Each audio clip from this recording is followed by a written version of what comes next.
The air is thick with dust and the metallic tang of blood as armies collide under a scorching sun, thousands of warriors locked in a battle that will decide the fate of continents.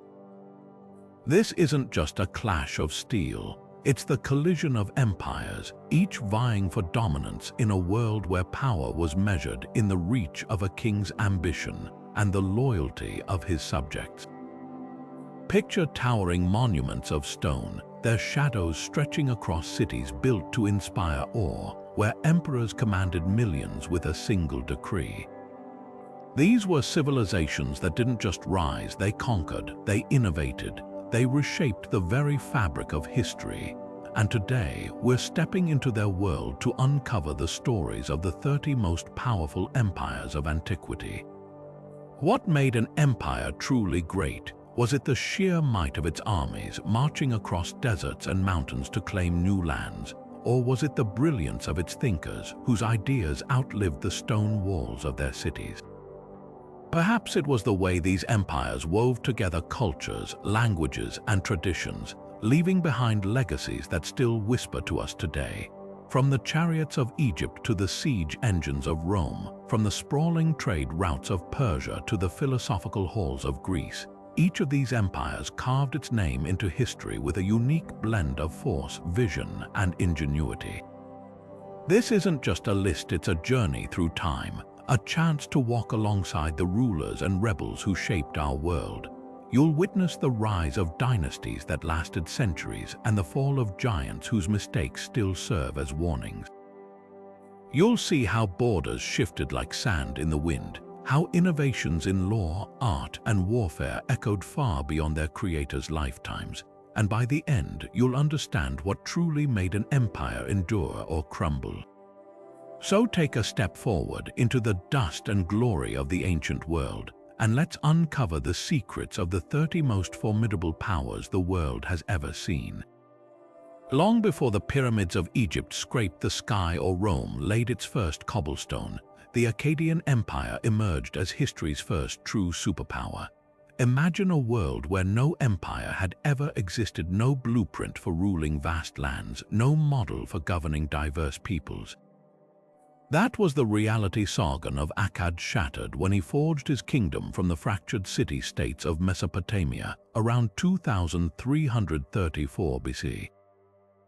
His rise reads like something from myth, a gardener's son whispered to be secretly born of a priestess who climbed from obscurity to unite a realm stretching from the Persian Gulf to the Mediterranean. What set Akkad apart wasn't just its size, it was the sheer ingenuity of its rule. Sargon didn't just conquer, he transformed. He created the first known standing army, a force loyal not to a city but to the crown, enabling rapid response to rebellions or invasions. Picture bronze-clad soldiers marching under the same banner across lands that once warred endlessly. His administrators standardized weights, measures, and even the Akkadian language itself, weaving a bureaucratic web that held the empire together. Cuneiform tablets reveal how Akkadian became the lingua franca of trade and diplomacy, a tongue so dominant it eclipsed Sumerian for centuries. Yet for all its brilliance, the empire's fall is shrouded in whispers of divine wrath. Ancient texts speak of a curse Sargon's own grandson, Naram-Sin, allegedly defied the gods by sacking their temple. Soon after, the Gutians, fierce mountain tribes, swept down like a storm. Crops failed, cities emptied, and within a generation, Akkad crumbled into legend. Modern archaeologists debate whether climate change or internal strife doomed the empire, but the mystery endures, a cautionary tale of pride and perishability etched into clay tablets. The Akkadian Empire's legacy outlasted its collapse. Its model of centralized rule became the template for every empire that followed: Babylon, Assyria, even Rome. When you trace the roots of taxation, organized warfare, or multilingual governance, you're walking in the dust of Sargon's realm. It proved that dominion wasn't just about force, but about systems, the invisible architecture of power that could make or break civilizations. While the Akkadians were shaping the first empire, another civilization was rising along the Nile, one that would leave monuments so enduring they defied time itself. The Old Kingdom of Egypt wasn't just a kingdom, it was a divine project, a cosmic balance of earth and sky mirrored in stone. Picture this: the Nile's annual flood retreats, leaving behind fertile black soil. And from this abundance emerges a society so precisely ordered that every farmer, scribe, and priest played a role in maintaining harmony between gods and mortals. At its heart stood the pharaoh, not merely a king but a living god, the earthly incarnation of Horus, charged with keeping chaos at bay. Nowhere is this divine ambition more tangible than in the Great Pyramid of Giza, built for Pharaoh Khufu around 2560 BC.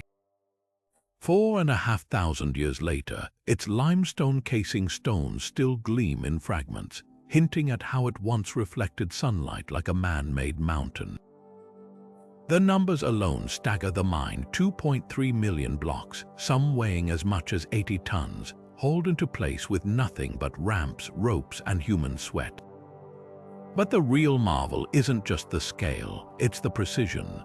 The pyramid's sides align almost perfectly with the cardinal directions, its corridors point to celestial bodies, and its chambers resonate at frequencies some believe were meant to aid the pharaoh's journey to the afterlife. Was this advanced astronomy, sacred geometry, or something beyond our understanding? Even today, engineers debate whether modern technology could replicate such accuracy without GPS or lasers. Behind these stone wonders lay a society humming like a well-oiled machine. At the top, the vizier, the pharaoh's right hand, oversaw everything from grain stores to justice. Beneath him, scribes wielded papyrus and ink as power tools, tracking taxes, drafting decrees, and penning hymns.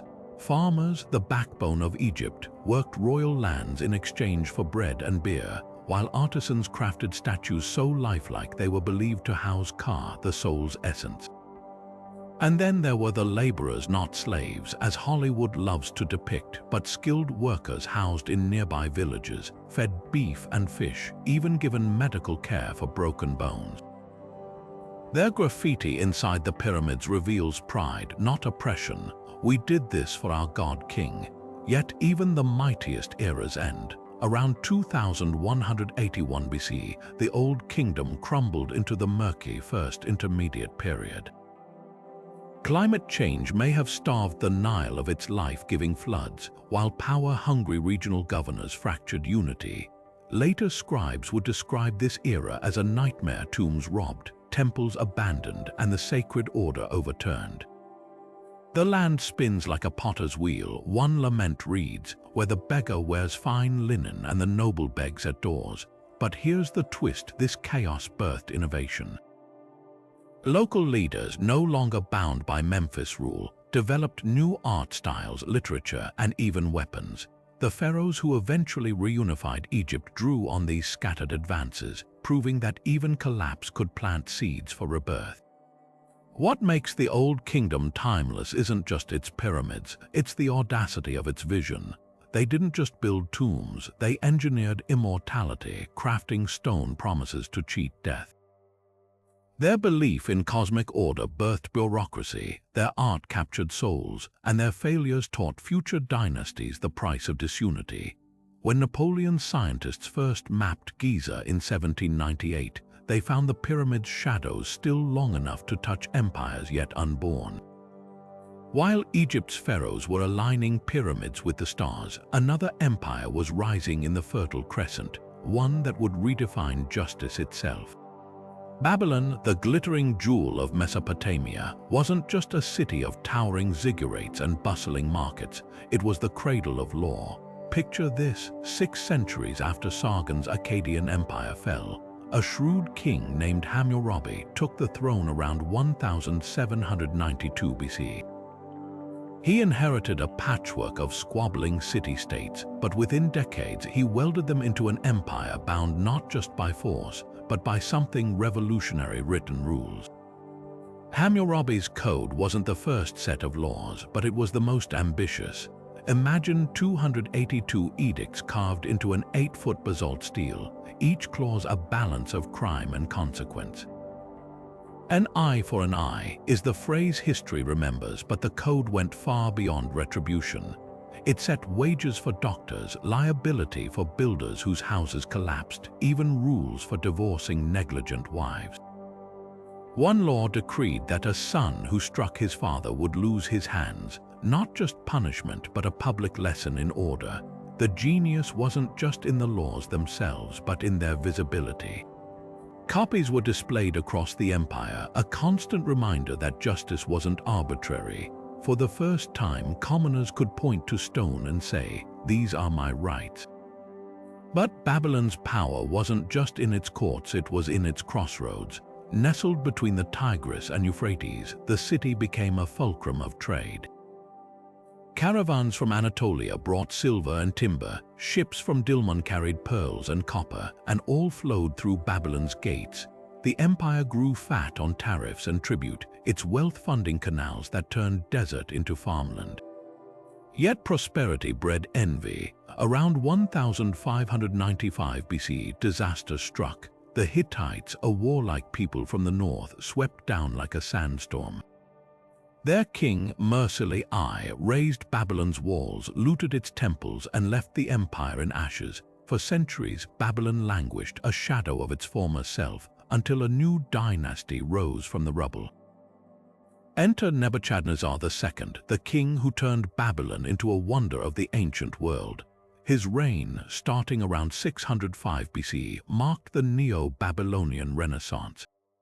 The city's walls, thick enough for chariots to race atop them, stretched for miles. The Ishtar Gate, glazed in cobalt blue and gold, bore reliefs of dragons and bulls, a propaganda masterpiece meant to awe visitors before they even stepped inside. And then there were the Hanging Gardens, a verdant mountain of terraces allegedly built to soothe Nebuchadnezzar's homesick Median queen. Ancient writers like Strabo marveled at its hydraulic screws lifting water from the Euphrates to feed exotic plants. Though no physical trace survives today, the gardens became legend, one of the 7 wonders of the ancient world. Yet even Nebuchadnezzar's grandeur couldn't defy fate. The Persians, led by Cyrus the Great, exploited discontent among Babylon's subjects. When they marched on the city in 539 BC, the gates swung open without a fight. Babylon's fall was less a conquest than a surrender, proof that no walls, however thick, can withstand the erosion of time, but its legacy that endures. Hammurabi's code inspired Rome's 12 tables and echoes in modern legal systems. The Babylonians gave us the 60-minute hour, the 7-day week, even early algebra. Their astronomers mapped Venus's cycles with startling accuracy, and their scribes preserved Gilgamesh, humanity's oldest epic. Babylon teaches us that empires aren't measured in years alone, but in the ideas they leave behind, ideas that outlast bricks, gardens, and even kings. The Assyrian Empire didn't just conquer, it terrorized. Imagine a war machine so brutal that its very name sent cities surrendering without a fight. Emerging from the ashes of older Mesopotamian kingdoms around 900 BC, the Assyrians perfected the art of psychological warfare long before the term existed. Their armies moved like a force of nature, armed with innovations that rewrote the rules of battle. Siege towers, battering rams, and iron weapons, technology leagues ahead of their bronze-clad rivals, allowed them to breach walls that had stood for centuries. But their true weapon was fear. After crushing rebellions, they'd skin rulers alive, impale dissenters on spikes, and pile severed heads at city gates as warnings. One inscription from King Ashurnasirpal II boasts chillingly, "I flayed the nobles as one would a lamb, their skins I spread upon the walls." Yet this wasn't mindless savagery, it was strategy. The Assyrians pioneered mass deportations, uprooting entire populations to break their ties to the land. Over 4 million people were forcibly relocated, their identities diluted in foreign territories. A conquered elite might find themselves weaving linen in Nineveh while their former neighbors tilled fields 800 miles away. The message was clear: resist, and you'd lose not just your life, but your very sense of self. Modern historians debate whether this was sheer cruelty or a grimly effective method of control, one that kept the empire intact for 300 years despite its relentless expansion.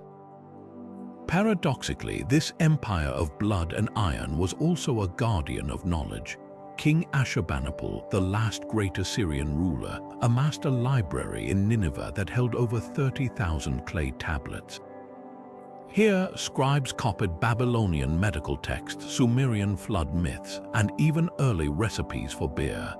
The library's discovery in the 19th century gave us the Epic of Gilgamesh, proving that Assyrian conquests weren't just about pillage, they were about preservation.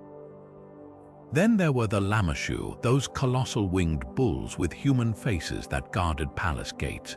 More than decorations, they were spiritual sentinels, symbols of divine authority meant to humble visitors before they even knelt before the king. But no empire fueled by fear lasts forever. The very tactics that built Assyria's power sowed the seeds of its downfall. Enemies who'd trembled in isolation now united against their common tormentor. In 612 BC, a coalition of Medes and Babylonians laid siege to Nineveh. The city's mighty walls, which had defied armies for generations, fell after 3 months. Ancient texts describe the Tigris running red with royal blood as the invaders razed palaces and temples. The vengeance was total, so thorough that within a generation, Assyrian language and culture vanished from daily life, surviving only in the ruins their conquerors couldn't erase. The Assyrian legacy is a study in contradictions. They gave us the blueprint for imperial administration, provincial governors, relay postal systems, even early paved roads for rapid troop movements. Yet their name became synonymous with tyranny, a cautionary tale of how unchecked brutality can turn subjects into sworn enemies. Perhaps their greatest lesson lies in the ruins of Nineveh, that an empire built on fear alone may rise fast but falls even faster when the terrified find courage in numbers. High in the rugged highlands of Anatolia, where bitter winds cut through mountain passes, the Hittites forged an empire not just of territory, but of technological revolution. While Egypt and Babylon battled with bronze, these fierce warriors turned their smithies toward a metal that would change warfare forever: iron. Picture furnaces blazing hotter than any forge before, where craftsmen learned to extract iron from ore at temperatures that liquefied bronze. The result: weapons that didn't bend, armor that didn't shatter, blades that could cleave through an enemy's shield like parchment. But the Hittites guarded this secret like a dragon hoarding gold. For centuries, they controlled the iron trade, their blacksmiths producing ingots shaped like sacred ox hides, a currency more valuable than gold to neighboring kingdoms desperate for this game-changing advantage. And then there were the chariots, not the cumbersome carts of earlier eras, but sleek, lightweight machines of war. Each carried 3 men, a driver, a shield bearer, and an archer who could loose arrows at full gallop. Hittite chariots were the tanks of the ancient world, their wheels reinforced with iron rims, their crews trained to pivot and strike with terrifying precision. At the Battle of Kadesh in 1274 BC, this technology collided with Egypt's finest. Pharaoh Ramses II, boasting 20,000 troops, expected an easy victory, until the Hittite king Muwatalli unleashed 3,700 chariots in a single devastating charge. Contemporary accounts describe the Egyptian lines buckling like reeds in a storm. Ramses himself nearly captured before a desperate counterattack saved his throne. Though neither side won decisively, Kadesh became history's first well-documented battle, and proof that the Hittites could stare down even the superpowers of their age. Yet for all their military genius, the Hittites were diplomats as much as warriors. Their capital, Hattusa, was a fortress city with double walls and hidden tunnels, but its true strength lay in clay tablets. Thousands survived, detailing treaties sealed with royal marriages, trade agreements ensuring copper from Cyprus, even formal apologies for border skirmishes. One remarkable document, the Treaty of Kadesh, ended hostilities with Egypt not just with terms, but with mutual pledges of aid against rebellions. It's the oldest known surviving peace treaty, its copy still hanging at the United Nations today as a testament to statecraft. Then came the collapse, not at enemy hands but from a perfect storm of disasters. Around 1200 BCE, as the Bronze Age unraveled, Hittite cities burned one after another. Climate change brought drought, crops failed, and the empire's intricate trade networks dependent on tin for bronze and grain from abroad snapped like dry twigs. Mysterious raiders called the Sea Peoples ravaged coastal cities while internal revolts fractured the heartland. Within decades, Hattus's gates stood empty, its archives buried under ash. The Hittites vanished so completely that later Greeks assumed their massive stone ruins were the work of giants, but their legacy lived on in the vacuum they left. Anatolia splintered into petty kingdoms, setting the stage for Phrygians and later Lydians to rise. The secrets of ironworking, once so closely held, spread like wildfire first to the Philistines, then across the Mediterranean, reshaping warfare from Greece to Mesopotamia. Even the biblical Goliath, clad in bronze, would soon fall to an Iron Age weapon, David's sling. The Hittites remind us that empires aren't just built on battles but on breakthroughs, and that sometimes the most enduring conquests aren't of land but of technology. The rugged hills of the Peloponnese hold secrets in their stone cyclopean walls so massive, later Greeks believed only mythical giants could have built them. This was the world of the Mycenaeans, a warrior society that emerged around 1600 BCE, their influence stretching from Crete to the shores of Asia Minor. Though they never unified into a single centralized empire like Egypt or Babylon, their network of fortified palaces, Mycenae, Turins, Pylos formed a loose but powerful confederation bound by trade, blood, and the clash of bronze. Step inside the Lion Gate of Mycenae, its heraldic beast still snarling after 3 millennia, and you're walking into the reality behind Homer's legends. The Mycenaeans were the Greeks before the Greeks, their language an early form of Greek, their gods the prototypes of Zeus and Poseidon.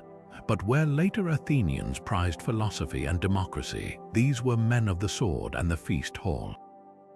Their graves overflow with gold death masks, inlaid daggers, and chariots buried like modern tanks in a ruler's arsenal. The so-called Mask of Agamemnon, though likely from an earlier king, captures their ethos, a face not of serene wisdom, but of a man who'd stare down death itself. And then there's the legend of Troy. For centuries, scholars dismissed Homer's Iliad as pure myth until Heinrich Schliemann uncovered a burned city at Hisarlik in modern Turkey. Its layers of destruction matching Homer's description of Troy's fall around 1280 BC. Whether the Trojan War happened as sung by bards or was embroidered over centuries, one truth remains. The Mycenaeans were seafarers and raiders, their galleys prowling the Aegean for plunder and glory. What truly connects us to these warlords across time, though, isn't their gold, it's their words. In the ruins of Pylos, archaeologists found clay tablets baked hard by the fires that destroyed the palace. These weren't etched with cryptic symbols, but with Linear B, a script finally deciphered in 1952. The revelations were mundane yet extraordinary: inventories of chariot wheels, records of perfumed oil for religious rites, even rations for female textile workers. Here was bureaucracy in action, proving the Mycenaeans weren't just brutes in bronze, but administrators who tracked every jar of olives in their storerooms. One tablet lists offerings to Potnia, an early title for Athena, showing how deeply their religion rooted into later Greek culture. Then came the collapse, a domino fall echoing across the Mediterranean. Around 1200 BC, Mycenaean strongholds burned within decades of each other. The palaces at Thebes and Gla were reduced to ash, their Linear B tablets preserving no explanation. Modern fingers point to climate change, tree rings reveal prolonged droughts, while others blame the mysterious sea peoples or internal revolts by an oppressed underclass. Whatever the cause, the aftermath was stark. Greece plunged into a 300-year dark age, writing vanished, and populations dwindled to mere shadows. The Mycenaeans became half-remembered ghosts, their tales kept alive by wandering bards until Homer welded them into epic poetry centuries later. Yet their legacy pulses beneath classical Greece like a buried heartbeat. The Olympian gods they worshipped still ruled Athens' Acropolis. Their heroic ideal, the lone warrior facing destiny, shaped Achilles and Odysseus. Even their architectural tricks, like the relieving triangle above the Lion Gate, reappeared in later Greek temples. The Mycenaeans teach us that empires aren't always about territorial control. Sometimes they're about cultural DNA, strands passed down through chaos and darkness to shape civilizations yet unborn. When Alexander the Great slept with the Iliad under his pillow, he was dreaming in a language the Mycenaeans first carved into clay. Beneath the yellow soil of the Yellow River Valley, ox bones and tortoise shells whisper secrets from China's first recorded dynasty. The Shang didn't just rule, they communed with gods through cracks in scorched bone. Picture shamans chanting over flames, pressing red-hot rods to oracle bones until the heat split them with a sound like thunder. These fractures weren't random, they were divine text interpreted to answer questions from harvest forecasts to battlefield strategies. Over 200,000 of these bones survive, etched with early Chinese script, the direct ancestor of today's characters. One chilling example asks whether the king's toothache was caused by ancestral wrath, proving even royals trembled before supernatural forces. But the Shang were more than mystics, they were metallurgists without peer. Their bronze workshops produced ritual vessels so intricate modern engineers struggle to replicate their lost wax-casting techniques. The sheer volume staggers. One tomb alone held 400 bronzes, including the legendary Humawu Ding, a cauldron weighing nearly 2,000 pounds. These weren't mere trophies, they were power objects. Elaborate wine goblets and food vessels cemented alliances through ceremonial feasts, while axe heads symbolizing royal authority bore inscriptions like "The kings might shatter skulls." Even in death, bronze defined status. Shang nobles took their finest pieces to the grave, some buried alive with chariots and horses to serve them in the afterlife. Warfare fueled this bronze-driven society. Shang cities like Anyang were militarized fortresses, their rulers more warlords than bureaucrats. Surviving records describe campaigns against the Qiang barbarians, with kings leading 3,000 troops into battle. Chariots, likely imported from Central Asia, became mobile command centers, their crews wielding composite bows and bronze-tipped spears. Prisoners of war faced gruesome fates. Mass beheadings documented on oracle bones, their skulls sometimes transformed into ceremonial cups. Yet this brutality coexisted with artistic refinement. A jade-carved tiger with fangs bared might rest beside a delicate bone flute in a noble's tomb. Then came an idea that would shape Chinese politics for millennia, the mandate of heaven. As the Zhou people amassed strength in the West, they framed their rebellion as cosmic justice. The Shang kings, they claimed, had grown decadent. Drunken orgies and human sacrifices angered the gods. A surviving Zhou text accuses the last Shang ruler of inventing the meat forest, hanging carcasses from trees to rot while he feasted.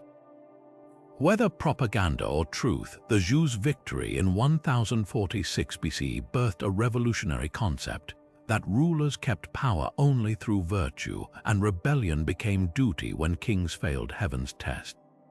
The Shang's fall wasn't just a regime change, it became China's founding political parable, echoing in every dynasty's rise and fall until the 20th century. What makes the Shang resonate isn't just their artifacts, it's their duality. They carved delicate jade cicadas to symbolize rebirth while decapitating enemies to appease ghosts. They developed writing not for poetry but to track tribute payments and human sacrifices. Even their eclipse records, astonishingly accurate for their time, served less as science than as omens to guide the king's next bloody ritual. In the Shang, we see the raw roots of Chinese civilization, not the harmonious Confucian ideal later eras would promote, but a world where beauty and brutality shared the same bronze vessel. The Zhou dynasty didn't just succeed the Shang, it rewrote the rules of power itself. When King Wu's armies toppled the last Shang ruler in 1046 BC, they didn't merely claim victory, they declared a cosmic revolution. The mandate of heaven, as they called it, wasn't just propaganda, it was a radical idea that would shape Chinese governance for 3,000 years. Imagine a world where rulers weren't gods but stewards, their authority conditional on moral conduct. If floods came, crops failed, or rebellions erupted, these weren't just misfortunes, they were signs the gods had withdrawn their favor, licensing revolt. This wasn't just politics, it was theology with a feedback loop, a system that justified both obedience and revolution in the same breath. Early Zhou texts hammered the point, the Shang fell not because they were weak, but because their cruelty had offended heaven. For centuries, this philosophy held the Zhou realm together through a sprawling feudal network. The kings parceled land to loyal relatives and allies who swore oaths of blood and wine to provide troops and tribute. These weren't mere governors, they were near kings themselves, building walled cities and minting their own coins. The system worked spectacularly until it didn't. By the 8th century BC, the Zhou capital at Heojing lay in ruins, sacked by barbarian allies the kings had trusted too much. Forced east to Luoyang, the monarchy became a shadow, its rulers puppets while regional lords grew fat on land and soldiers. Thus began the spring and autumn period, a time of poetic name and brutal reality. Yet fragmentation bred innovation. As warlords competed, they turned to scholars and smiths for every advantage. Iron, once a rarity, now flowed from blast furnaces hot enough to melt stone. Zhou farmers armed with iron-tipped plows could till rocky soil untouched by wooden tools, swelling harvests and populations. Crossbows, their triggers crafted from bronze and bone, turned peasants into lethal archers with minimal training, a democratization of violence that reshaped armies. Even philosophy flourished in the chaos. Confucius wandered between courts, preaching ritual and righteousness, while Sun Tzu distilled warfare into artful deception in The Art of War.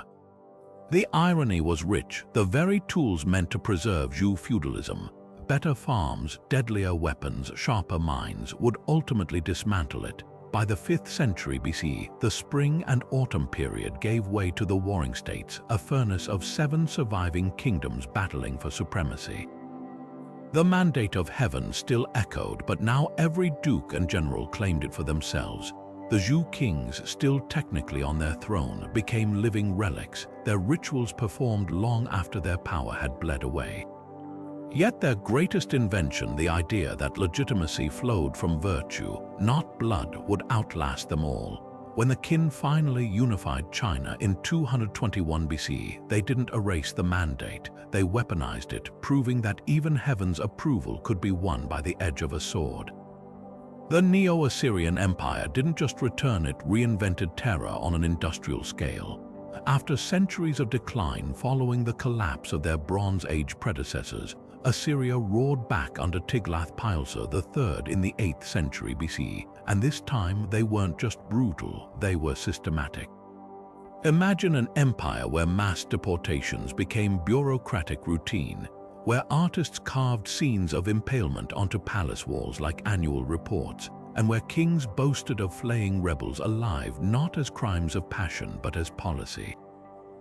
Tiglath-Pileser didn't just conquer, he engineered loyalty through fear. When a city resisted, its leaders were skinned and their hides nailed to the gates.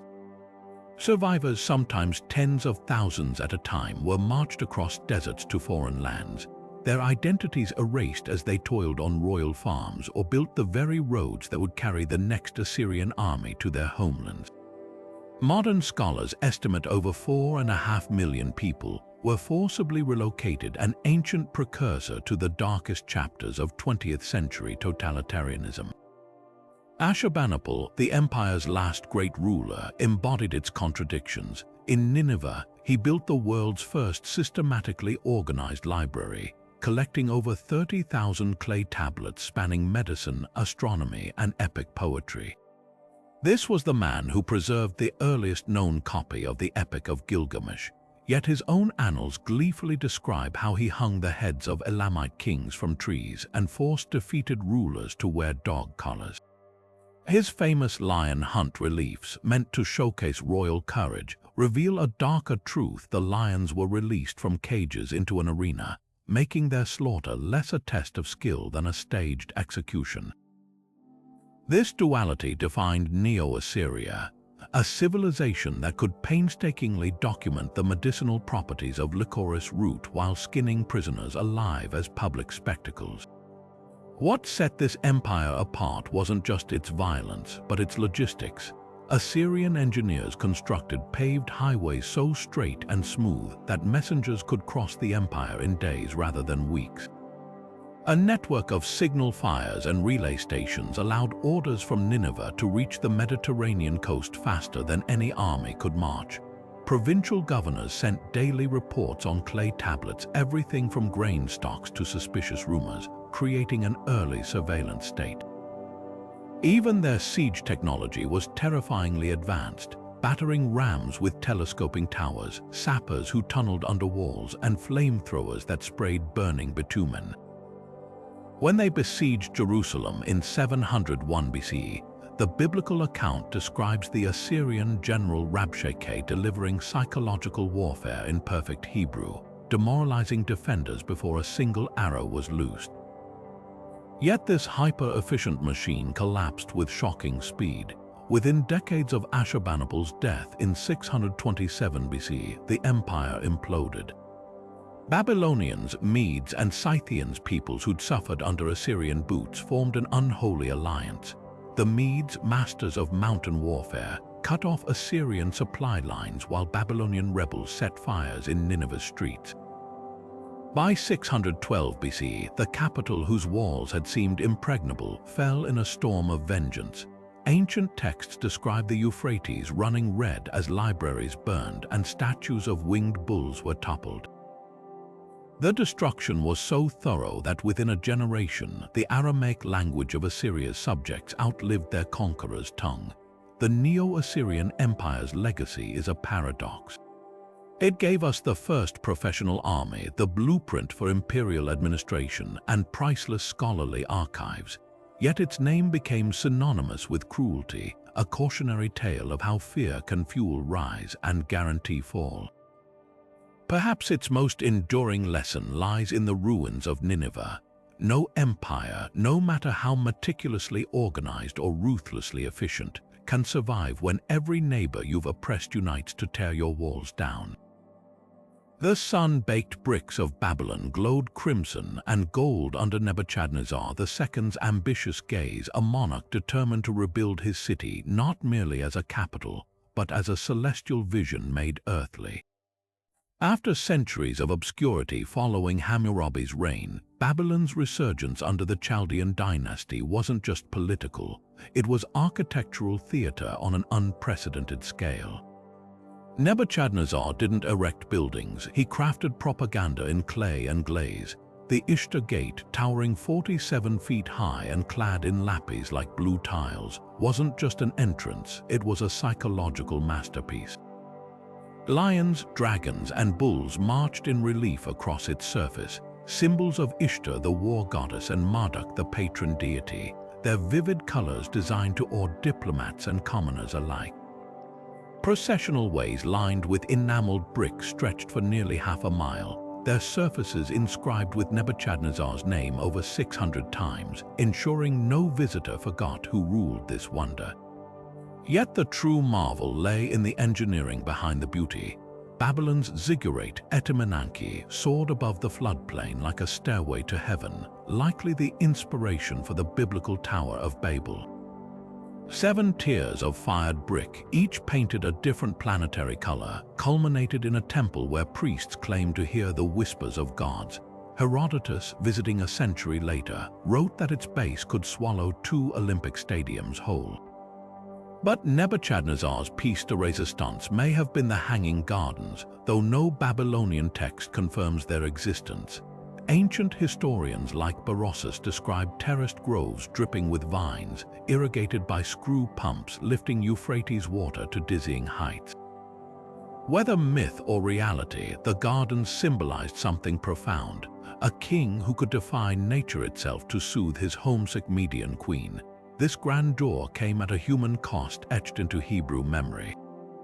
When Nebuchadnezzar crushed Judah's rebellion in 597 BCE, he didn't just take spoils, he took minds. The Jewish elite, priests, scribes, artisans, were marched 800 miles to Babylon in what became known as the exile. Psalm 137's anguish by the rivers of Babylon we sat and wept wasn't mere poetry, yet paradoxically this trauma birthed resilience.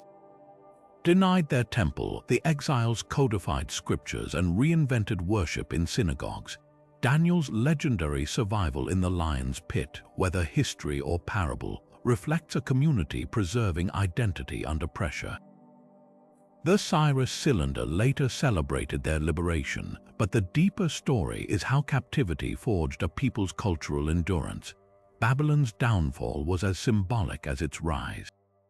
When Cyrus the Great's Persian army approached in 539 BC, resistance crumbled like a sandcastle. The Nabonidus Chronicle, a clay tablet now in the British Museum, records almost no battle, just gates swinging open as Cyrus positioned himself not as a conqueror, but a liberator restoring Marduk's rightful worship. The Jews hailed him as Messiah. The Babylonians barely mourned their unpopular King Nabonidus. Cyrus' genius wasn't military, it was narrative. By sparing the city and honoring its gods, he turned bloodshed into a PR coup, proving that sometimes the mightiest empires fall not to swords but to stories. What endures isn't just Babylon's bricks but its paradoxes, a city of sublime beauty built by forced labor, a captor that inadvertently preserved a captive's faith, and a kingdom whose greatest legacy was the lesson Cyrus learned, that true power often lies not in crushing enemies but in winning hearts. The Ishtar Gates lions still prowl Berlin's Pergamon Museum, but their silent roar reminds us that even the grandest monuments outlive the empires that made them. The Achaemenid Persian Empire didn't just conquer, it redefined what empire could mean. At its peak, it stretched from the Nile's delta to the Indus River, a colossal realm where 100 languages echoed in bazaars and palaces alike. But its true power lay not in the sword alone, but in a revolutionary idea, tolerance as statecraft. Cyrus the Great, the empire's architect, entered Babylon in 539 BC not as a destroyer but a liberator. His famed cylinder, often called history's first human rights charter, declared that displaced peoples from Jews to Mesopotamians could return home and worship freely. This wasn't empty propaganda. When Cyrus freed the Jewish exiles, he funded the rebuilding of Jerusalem's temple, a gesture so unexpected it earned him a place in the Hebrew Bible as God's anointed. Unlike Assyrian rulers who flayed rebels, Cyrus grasped that empires thrive when subjects feel allegiance, not just fear. Yet vision alone couldn't hold together a realm spanning 3 continents. That task fell to Darius I, the bureaucratic genius who turned Persia into history's first superpower. His masterstroke, the satrapy system, 23 provinces, each governed by a satrap who answered directly to the king. But here's the twist: satraps weren't Persian puppets. Local elites often kept their roles, ensuring stability, while Persian inspectors, the eyes and ears of the king, conducted surprise audits. Corruption meant flaying alive, literally. One satrap's skin was reportedly stuffed and displayed as a grim reminder. Darius also standardized currency with gold darics and silver shekels, creating an economic lingua franca from Egypt to India. And then there was the Royal Road, a 1,600-mile highway patrolled by couriers who could cross the empire in 7 days, relaying messages via a system so efficient Herodotus marveled. Neither snow nor rain nor heat nor gloom of night stays these couriers. Persepolis, Darius's ceremonial capital, embodied this blend of grandeur and pragmatism. Its Apadana palace featured staircases carved with delegations from 23 subject nations, Medes bearing tribute, Ethiopians offering ivory, Indians leading tigers, each figure a testament to imperial diversity. The columns, towering 60 feet high, were topped with twin bull capitals so precisely balanced they withstood earthquakes for centuries. Yet Persepolis wasn't just a stage for pageantry. Clay tablets reveal it as a redistributive hub where grain from Egypt fed workers from Lydia, and Elamite scribes tracked payments in Greek silver. Then came Alexander, not as heir to Persian tolerance but as its destroyer. In 330 BC, his Macedonian army torched Persepolis in a drunken revel, the flames lighting the sky for days. Ancient historians claim it was revenge for Xerxes' burning of Athens a century prior, but the truth was simpler. Alexander needed to break Persian identity. What he couldn't erase, though, was Persia's institutional DNA. He kept the satrapy system, adopted Persian dress, and even forced his officers to marry noble Persian women, reluctant proof that the Achaemenid model was too effective to discard. The irony, Persia's greatest legacy was borrowed by those who shattered it. Rome later mimicked its provincial system, while Cyrus's tolerance echoed in empires from the Mongols to the Ottomans. Even the royal roads concept survives in modern diplomacies, lines of communication. The Achaemenids proved that empire isn't just about control, it's about creating structures so resilient they outlast even the conquerors who try to erase them. The rugged highlands of Macedonia produced kings who thought in terms of landscapes, not just fields and rivers, but entire continents reshaped by ambition. Philip II transformed his backward kingdom into a military superpower, not through blind aggression, but through ruthless innovation. Picture this, the traditional Greek phalanx, a slow-moving wall of spears, redesigned with Sarissa's pikes 18 feet long that projected 5 rows ahead of the front soldiers. These weren't mere weapons, they were mobile fortresses. Combined with elite cavalry and agile light troops, Philip's army moved like a single organism, its tactics as precise as they were deadly. His secret weapon, professionalism.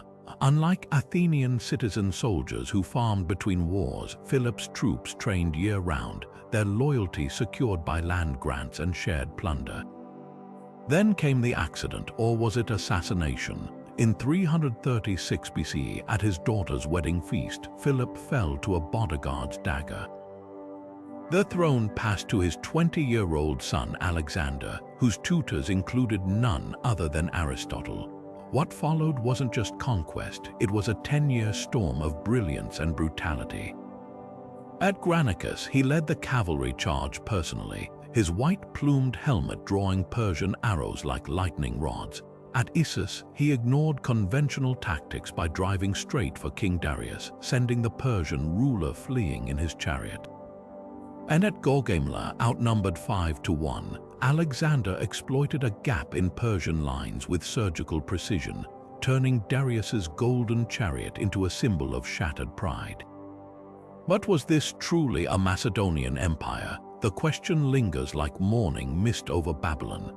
Alexander adopted Persian dress, married a Bactrian princess, and demanded his generals kneel in the elaborate proskyneses, ritual alien customs that alienated his Macedonian veterans. His decision to merge 30,000 Persian youths into the army as successors sparked mutiny at Opis, where he famously reminded his troops, "You have your pay, I have these lands."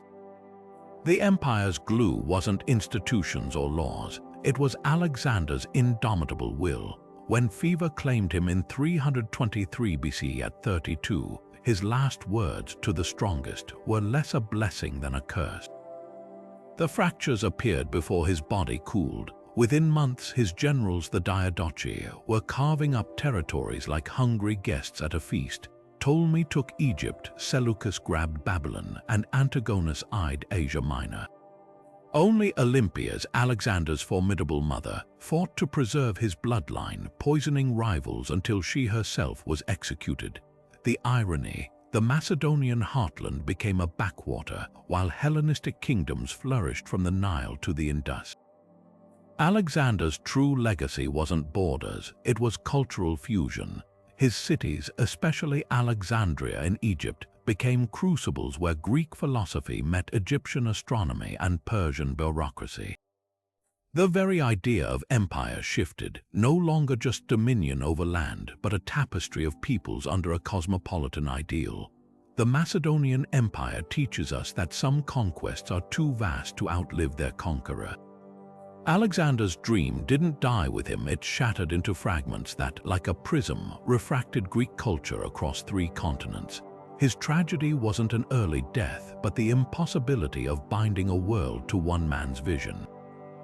Even now, archaeologists debate whether his sarcophagus lies forgotten in a basement in Alexandria or was lost to looters centuries ago, a fitting metaphor for an empire that blazed bright and vanished like a comet. Deep in the monsoon-drenched forests of the Indian subcontinent, a new kind of empire was taking shape, one forged not just by swords, but by the ink of political treatises and the chisel of moral edicts. The Maurya Empire didn't merely conquer, it redefined power itself under the guidance of history's most unlikely kingmaker. Picture Chanakya, the hunchbacked Brahmin scholar, fuming as the Nanda king insulted him at court. Legend says he vowed to overthrow the dynasty, finding his weapon in a young Chandragupta Maurya, a street-smart orphan with the bearing of a lion. Together, they crafted a rebellion so cunning it became textbook, exploiting discontent among Nanda subjects, using guerrilla tactics inspired by Alexander's abandoned garrisons, and ultimately seizing Pataliputra around 321 BC. This wasn't just regime change, it was the birth of India's first pan-subcontinental empire, stretching from the Hindu Kush to the Bay of Bengal. At the heart of Mauryan dominance lay the Arthashastra, Chanakya's chillingly pragmatic manual of statecraft. Imagine Machiavelli's The Prince, but written 2,000 years earlier and with more poison-tipped umbrellas. This text didn't just advise kings, it dissected power like a surgeon. Spies should pose as holy men to gather intelligence, it suggested. Assassinations could be disguised as snake bites or kitchen accidents. Even foreign policy was a chess game. The king, who is situated anywhere immediately on the circumference of the conqueror's territory, is the enemy. Yet for all its ruthlessness, the Arthashastra also outlined welfare policies, state granaries for famine relief, fair wages for laborers, even environmental protections for forests. This was state-building as both art and science, where terror and benevolence were tools with equal weight. Then came Ashoka, Chandragupta's grandson, whose reign began like any conqueror's, with blood. The Kalinga War in 261 BC saw 150,000 slaughtered and another 100,000 deported, the Daya River reportedly running red. But something snapped in Ashoka when he walked the corpse-strewn battlefield. On rock edicts scattered across the empire, he confessed his remorse. The beloved of the gods was overcome with sorrow, for when an unconquered country is conquered, slaughter, death, and deportation are happening. This wasn't empty rhetoric. Ashoka abandoned military expansion, embraced Buddhism, and launched a moral campaign as ambitious as his grandfather's wars. His Dhamma righteousness laws promoted non-violence, religious tolerance, and animal welfare, even banning royal hunting trips. Civil servants became Dhamma Mahamantras, traveling to spread ethical governance. The Mauryan administrative machine was staggering in its complexity. Megasthenes, a Greek ambassador, described Pataliputra's wooden walls pierced by 64 gates and guarded by bowmen atop elephants. Inside, a council of 30 divided into 6 committees oversaw everything from foreign trade to sewage systems. The empire's spine was its road network, lined with shade trees and rest houses every 8 miles, a system later borrowed by the Romans. Ashoka's edicts weren't carved in elite Sanskrit but in vernacular Prakrit, ensuring even farmers could grasp their meaning. And then there were the empire's secret weapons, a vast spy network reporting directly to the king, and a standing army of 600,000 infantry, 30,000 cavalry, and 9,000 war elephants, the ancient world's largest military force. Yet within 50 years of Ashoka's death, the Maurya Empire crumbled. Later Puranic texts blame Brahminical backlash against Buddhist favoritism, while economic strain from Ashoka's pacifism may have weakened defenses. The final blow came when a general named Pushyamitra Shunga assassinated the last Mauryan king during a military parade, but the empire's legacy outlived its collapse. The Arthashastra influenced rulers from the Guptas to modern strategists, while Ashoka's lion capital now graces India's national emblem. His edicts, discovered by British archaeologists in the 19th century, revealed a leader wrestling with power's moral weight, an ancient voice still asking how empires might wield strength without losing their souls. Beneath the dry plains of Shaanxi, an army of clay soldiers stood frozen in time, eyes wide, hands gripping bronze weapons, waiting for a battle that would never come. This was the legacy of Qin Shi Huangdi, the man who didn't just rule China but forged it into a single entity for the first time in history. Before him, the Warring States period had torn the land apart for centuries, 7 kingdoms locked in endless cycles of betrayal and bloodshed. But where others saw chaos, the young King Yingzheng saw opportunity.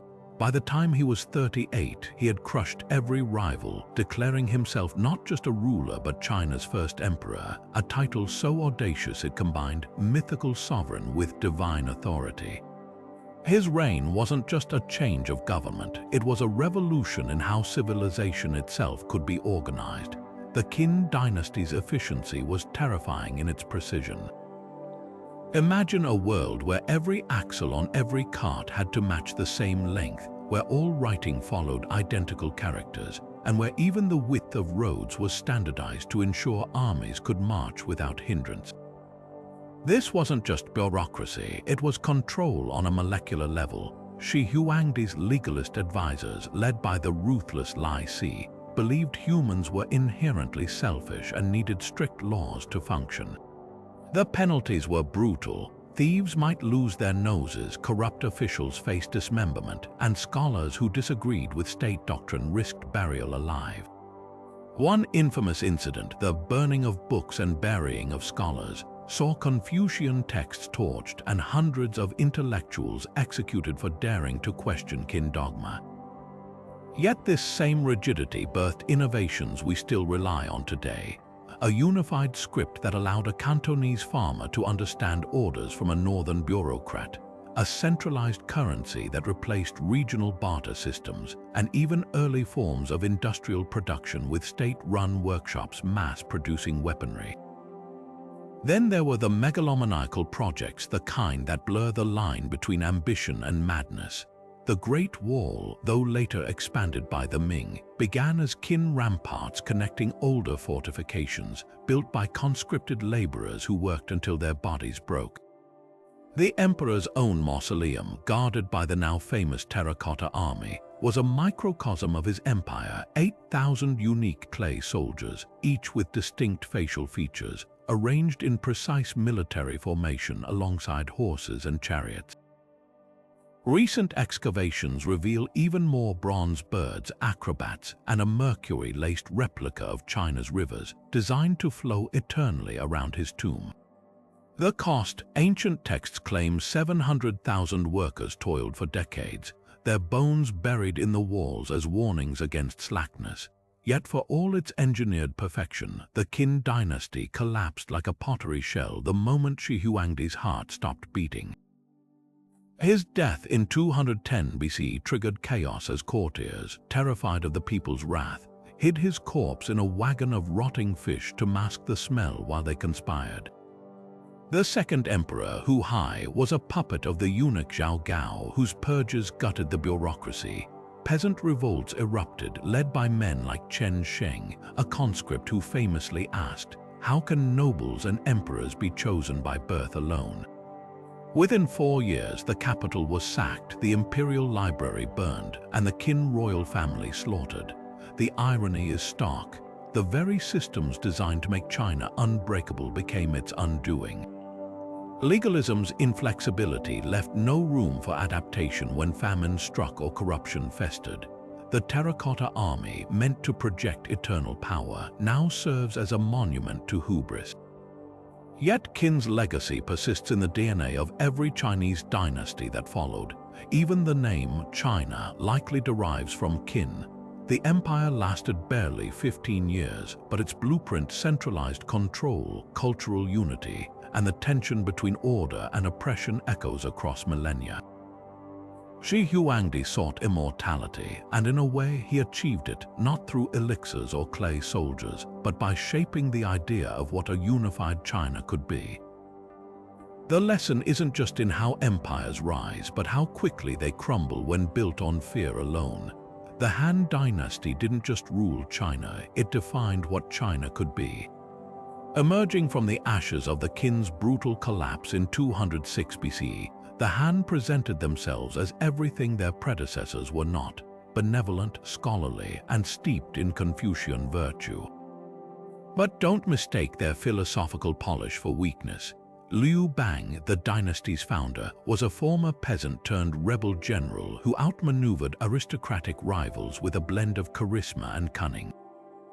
His coronation ceremony reportedly happened spontaneously when his followers draped an imperial robe over his shoulders, an act that captured the Han's pragmatic spirit. This wasn't just a change of leadership, it was a recalibration of power itself, blending legalist efficiency with Confucian ideals to create an empire that would last 4 centuries and shape Chinese identity forever. At the heart of Han brilliance lay their mastery of bureaucracy. Imagine a system where advancement hinged not on noble birth, but on mastery of Confucian classics tested in grueling imperial exams. These weren't simple quizzes, they were multi-day ordeals conducted in isolated cells, where candidates wrote essays on governance and morality using newly standardized characters. By the 1st century BCE, over 120,000 civil servants administered everything from flood control to criminal justice. Their ranks open to anyone who could memorize the Analects and compose elegant poetry. The Han didn't just govern, they intellectualized governance, creating a meritocratic machine so effective that later dynasties would spend 1,000 years trying to replicate it. Then came the inventions that would echo through millennia. Kai Lun's paper-making breakthrough around 105 CE didn't just replace clumsy bamboo scrolls, it democratized knowledge, allowing records to be lighter, cheaper, and infinitely reproducible. Han astronomers charted sunspots and perfected the seismoscope, a bronze vessel that could detect earthquakes hundreds of miles away by dropping balls into dragon mouths. But their most transformative innovation wasn't a gadget, it was the Silk Road. Under diplomat Zhang Qian's daring explorations, Han cavalry secured the Hexi corridor, linking Chang'an to Persia, Rome, and beyond. Suddenly, Chinese silk flowed west while grapes, glass, and Greco-Buddhist art trickled east. The Han didn't just trade goods, they traded ideas, with Buddhism riding camel caravans into China alongside Parthian harpists and Roman gold coins. Yet this golden age faced constant threats from the northern steppes, where the Xiongnu nomads perfected a style of warfare that haunted settled empires for centuries. Picture horse archers who could loose 30 arrows a minute while galloping at full speed, their felt tents and mobile herds making them nearly impossible to pin down. Early Han emperors tried buying peace with princesses and tribute, but it was Emperor Wu's relentless campaigns that turned the tide. His generals adapted by stealing Xiongnu tactics, light cavalry, supply lines stretching into the Gobi, and alliances with rival tribes like the Wusun. The Han-Xiongnu Wars became a deadly chess match spanning generations, one that ultimately bankrupted the treasury but secured the frontier. The dynasty's later years revealed a paradox: success bred division. When usurper Wang Mang briefly toppled the Han in 9 CE, his radical land reforms backfired, triggering peasant revolts and a dramatic restoration known as the Eastern Han. The new capital at Luoyang glittered with innovation water-powered armillary spheres, advances in acupuncture, but power increasingly fell to eunuchs and warlords. By the 2nd century CE, the empire split into factions, their infighting so vicious that when the Yellow Turban Rebellion erupted in 184 CE, there was no strong center left to quell it. What makes the Han endure isn't just their inventions or conquests, but their blueprint for civilization. They proved empires could thrive on ideas as much as armies. That stability required both Confucian scholars and Silk Road merchants. When later dynasties claimed the mandate of heaven, they weren't invoking the Qin's tyranny. They were reaching for the Han's golden ideal, where learning and ambition could build something lasting. Even today, China's majority ethnic group calls itself Han, and their administrative DNA survives in everything from civil service exams to the very concept of a unified cultural identity. The Han didn't just rule, they taught the world how an empire could become a civilization. The Parthian Empire didn't just resist Rome, it humiliated it on the battlefield, rewriting the rules of warfare in the process. Picture the desert plains of Carrhae in 53 BC, where 7 legions under the arrogant Marcus Licinius Crassus marched into a death trap. The Parthians, masters of the feigned retreat, lured the Romans deep into the arid wasteland before revealing their trump card. 10,000 horse archers clad in lightweight scale armor, their composite bows raining arrows at a rate of 10 per minute. These weren't ordinary shots. Parthian arrows could punch through Roman shields, pinning limbs to armor. When Crassus's son led a desperate cavalry charge, the Parthians wheeled away, only to unleash their final horror, the cataphracts. These armored knights, their horses plated in bronze and steel, smashed into the Roman lines like living battering rams. By sunset, 20,000 legionnaires lay dead, their standards captured, and Crassus's head became a prop in a Parthian court play. Rome would never again underestimate these eastern horse lords, yet the Parthians were more than just battlefield tacticians. They were political puppeteers operating a feudal system so flexible it baffled centralized empires. Instead of rigid provinces, their realm was a patchwork of semi-independent kingdoms like Armenia and Elymais, each ruled by local dynasts who pledged loyalty to the King of Kings in Ctesiphon. This wasn't weakness, it was genius. When Roman armies invaded, they found no single capital to sack, no centralized bureaucracy to disrupt. Parthian kings could retreat into the vast Iranian plateau, rallying their vassals for guerrilla strikes. Even their succession system had a built-in resilience. The throne often passed not just from father to son, but through a network of royal clans, preventing the power vacuums that doomed other empires. Silk Road gold bankrolled this decentralized marvel. Stretching from the Mediterranean to Han China, Parthia controlled the choke points where caravans changed hands. At their bustling markets, Roman glass met Chinese silk, Indian spices traded for Siberian furs, and the Parthians skimmed wealth from every transaction. Their silver drachmae, stamped with the bearded busts of their kings, became the common currency of Eurasian trade, but their real power move was playing middleman. Knowing both Rome and China craved silk but ignored each other's existence, Parthian merchants spun outrageous myths. Silk grew on trees in the far west, they told the Chinese. It was harvested by giant sea creatures, they assured the Romans, to maintain their lucrative monopoly. Religion and culture thrived in this hybrid realm. The Parthians, though of Iranian stock, embraced Hellenistic art, their coins blending Greek inscriptions with Persian motifs.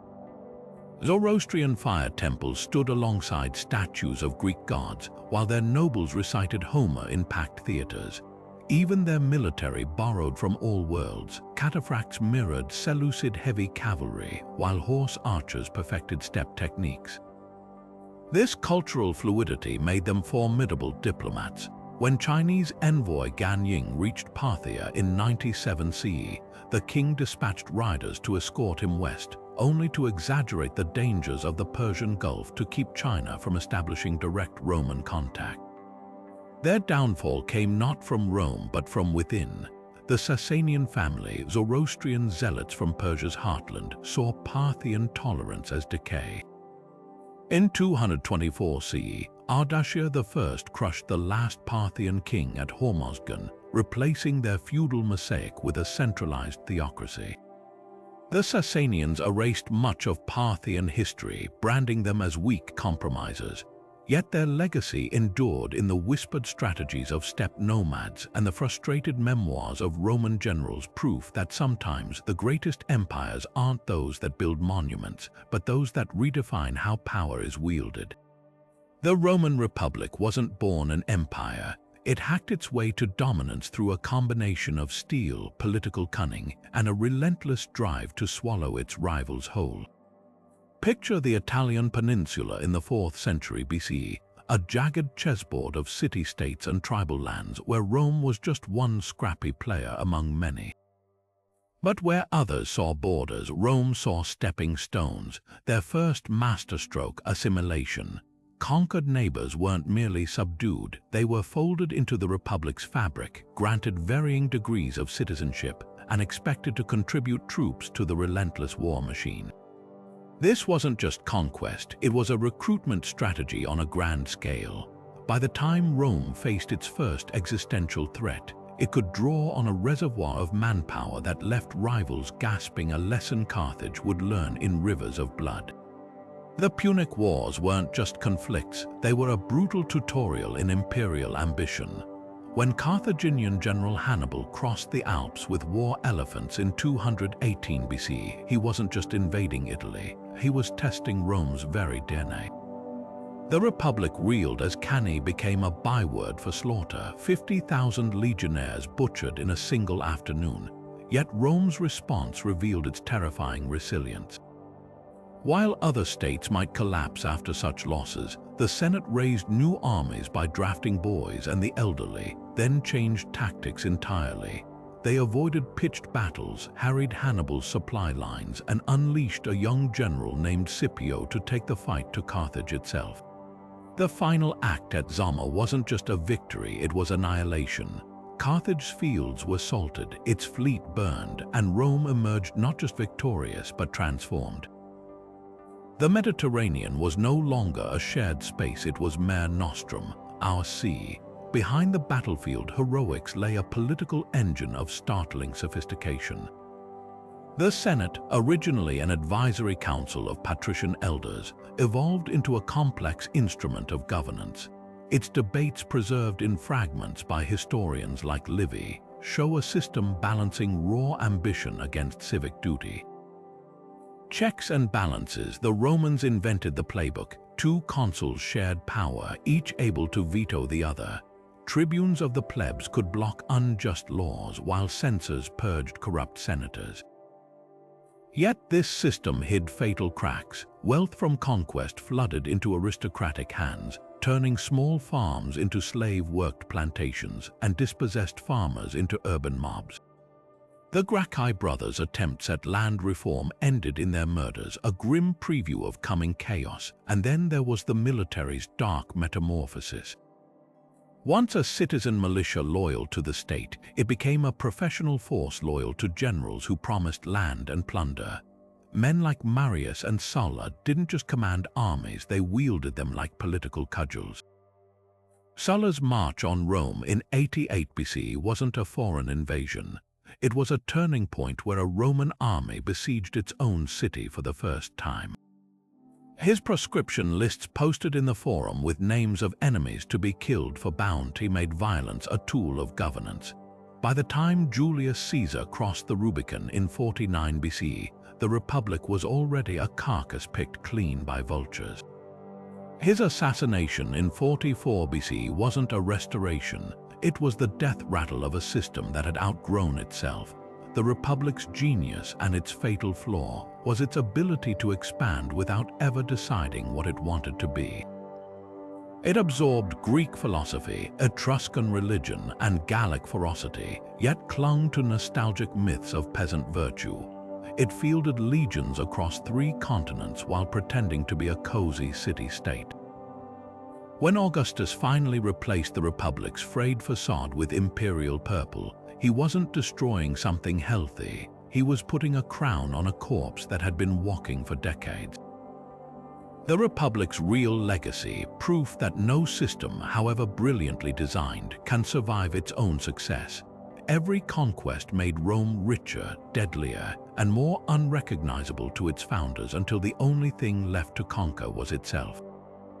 The Roman Empire didn't merely rise, it fractured and reformed itself into something unrecognizable, a civilization that could produce both the madness of Caligula and the stability of Marcus Aurelius.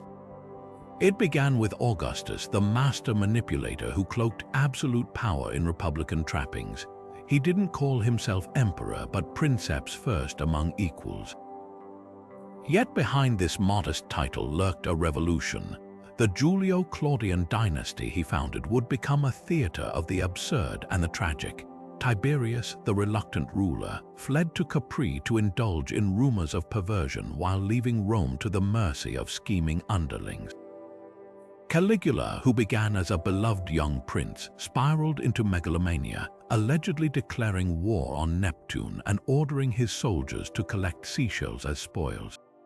And Nero, the artist emperor, fiddled not while Rome burned, but sang an epic poem about the fall of Troy as flames consumed the city, then blamed Christians for the disaster, lighting them as human torches in his gardens.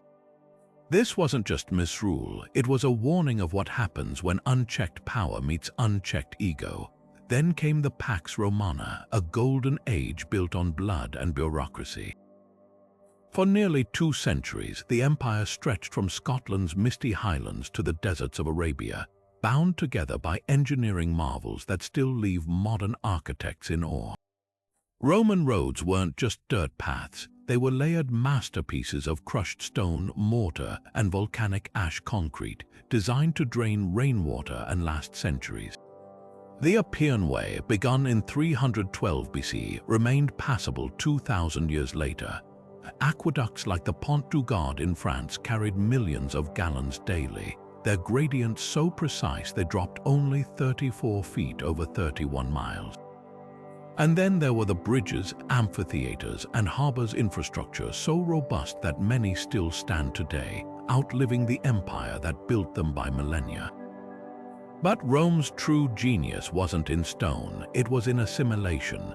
Conquered peoples weren't just subjects, they could become citizens, adopting Roman culture while enriching it with their own. A Gaul might start as a slave, earn freedom as an auxiliary soldier, and see his grandchildren serve in the Senate. The pantheon absorbed foreign gods, Egypt's Isis, Persia's Mithras, while Latin blended with local tongues to birth languages like French and Spanish. This wasn't tolerance so much as pragmatism. Rome knew diversity could be a strength if carefully managed. The 3rd century shattered this delicate balance. Emperors rose and fell like wheat before the scythe, 26 in 50 years, most murdered by their own troops. The frontiers buckled under Germanic invasions while plague hollowed out cities. Inflation ran so wild that coins were minted with barely a veneer of silver over bronze. At one point, the empire fractured into 3, the Gallic Empire in the west, Palmyra's breakaway realm in the east, and a rump Roman state clinging to Italy. It was a world where a barber's son could rise to Emperor Aurelian, only to be cut down by his own guards, where entire legions vanished in the Teutoburg forest, and where the very idea of Rome seemed on the brink of collapse. Yet from this chaos emerged Diocletian's radical restructuring the Tetrarchy, a system of 4 co-emperors meant to share the burden of defense. It was brittle, but it bought time. The Roman Empire's story isn't one of linear decline. It's a saga of reinvention where crisis and brilliance walked hand in hand until the very end. What endures isn't just the ruins or the roads, but the paradox, an empire built on iron discipline that survived as long as it did because it knew when to bend. In the windswept crossroads of Central Asia, where caravans braved bandits and blizzards to carry silk and spice between Rome and Han China, the Kushan Empire emerged not just as a middleman, but as a cultural alchemist. Picture the bustling streets of Purashapura, modern-day Peshawar, where Greek sculptors chiseled Buddha's likeness with Apollo's grace, and Zoroastrian fire temples stood shoulder to shoulder with Buddhist stupas. The Kushans didn't merely occupy the Silk Road's choke points, they transformed them into melting pots of faith, art, and commerce, proving empires could thrive not by conquest alone but by connection.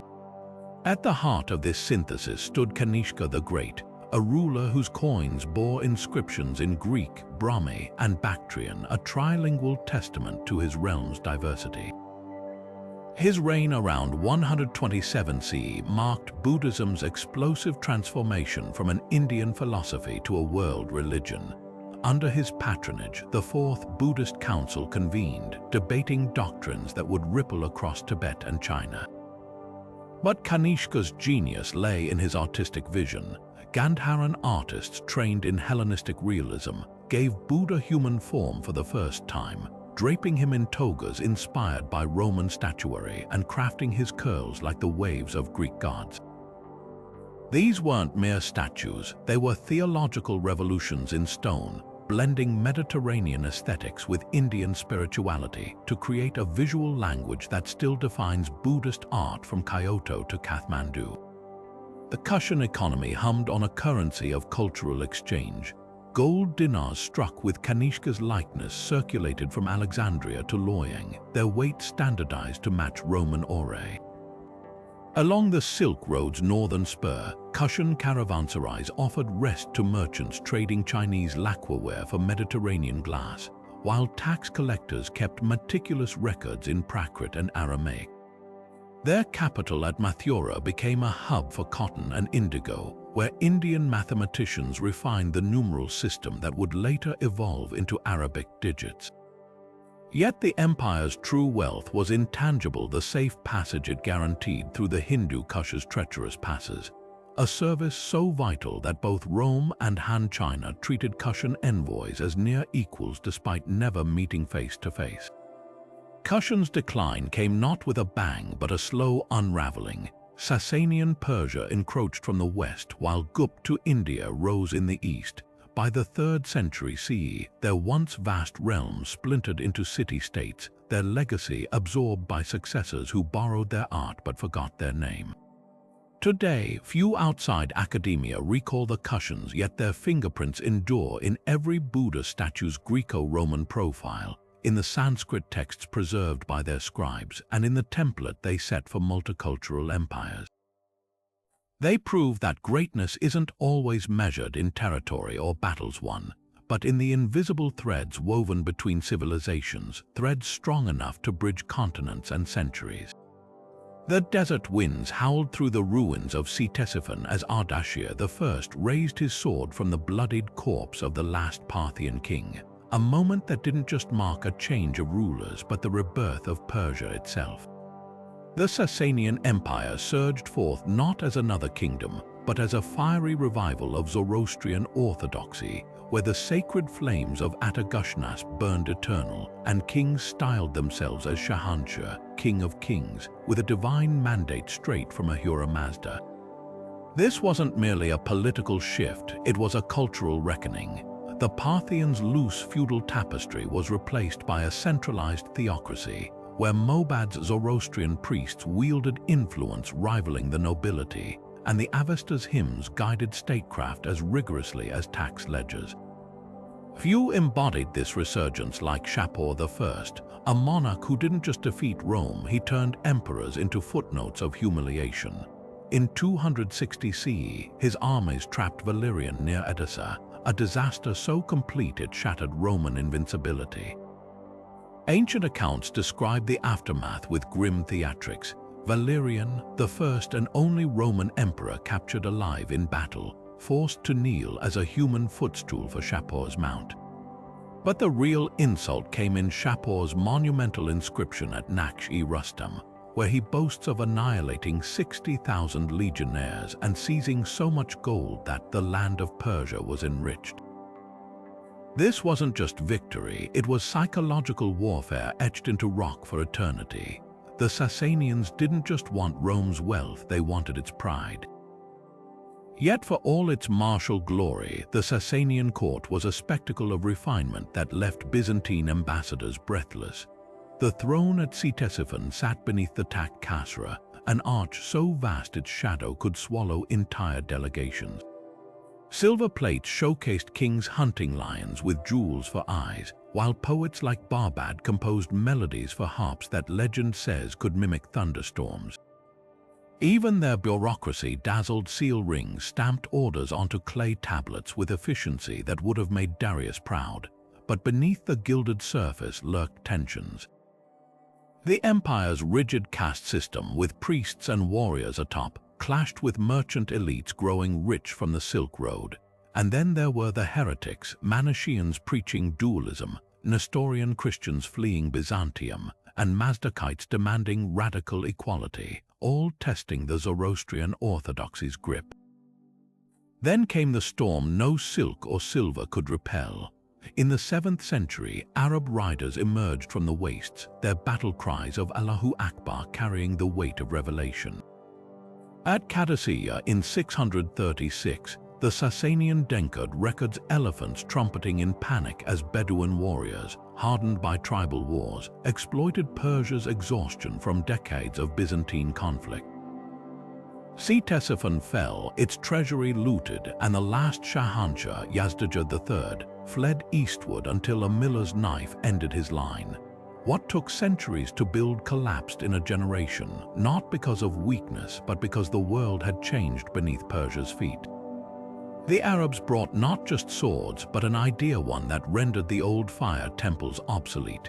The Sasanian paradox endures, an empire that resurrected Persia's ancient glory, only to vanish so completely its memory survives chiefly in the ruins it left and the rivals it haunted. Their artistic motifs seeped into Islamic miniatures, their administrative models inspired the caliphates, and their fall became a cautionary tale about the fragility of even the most radiant civilizations. When Persian poets like Ferdowsi later wept for the Shahname's lost heroes, they mourned not just kings, but a world where flame and philosophy once ruled half the earth. Beneath the shadow of the Himalayas, where the Ganges carved its path through fertile plains, the Gupta Empire orchestrated a renaissance so profound it became India's equivalent of Periclean Athens or Renaissance Florence.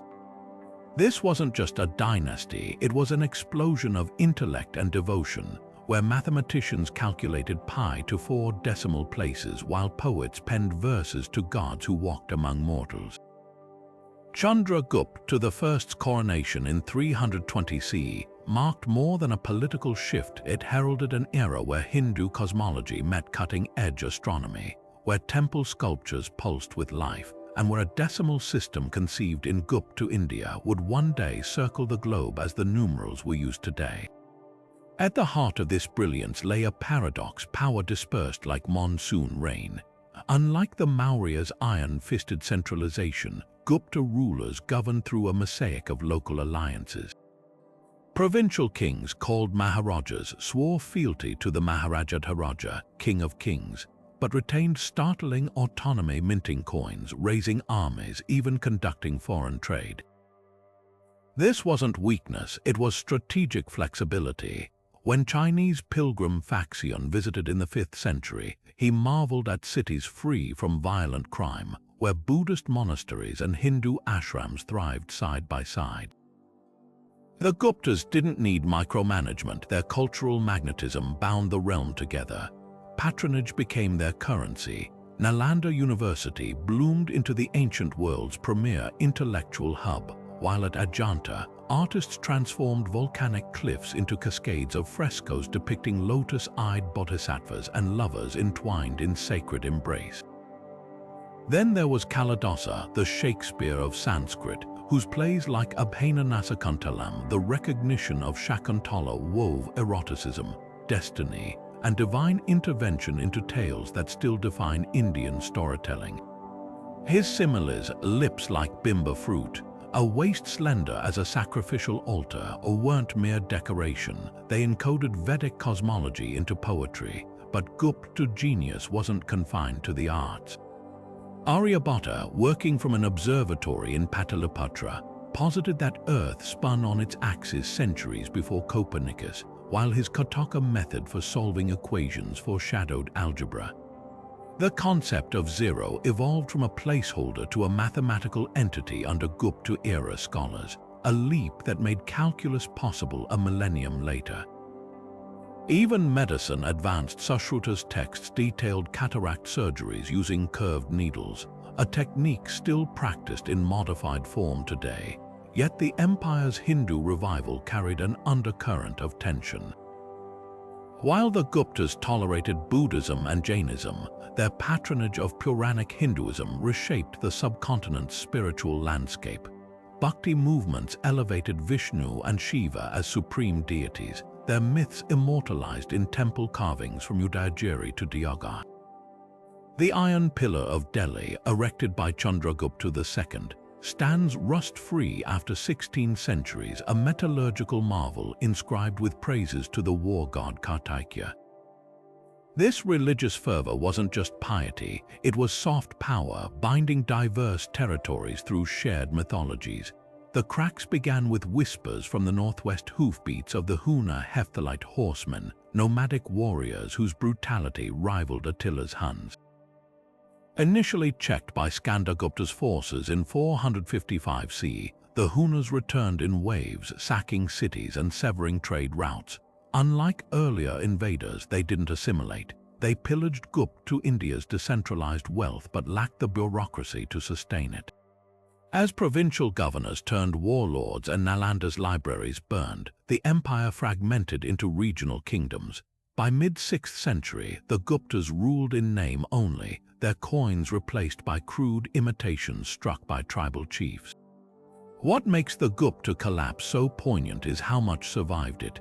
Their decimal system, carried west by Arab traders, became the foundation of global mathematics.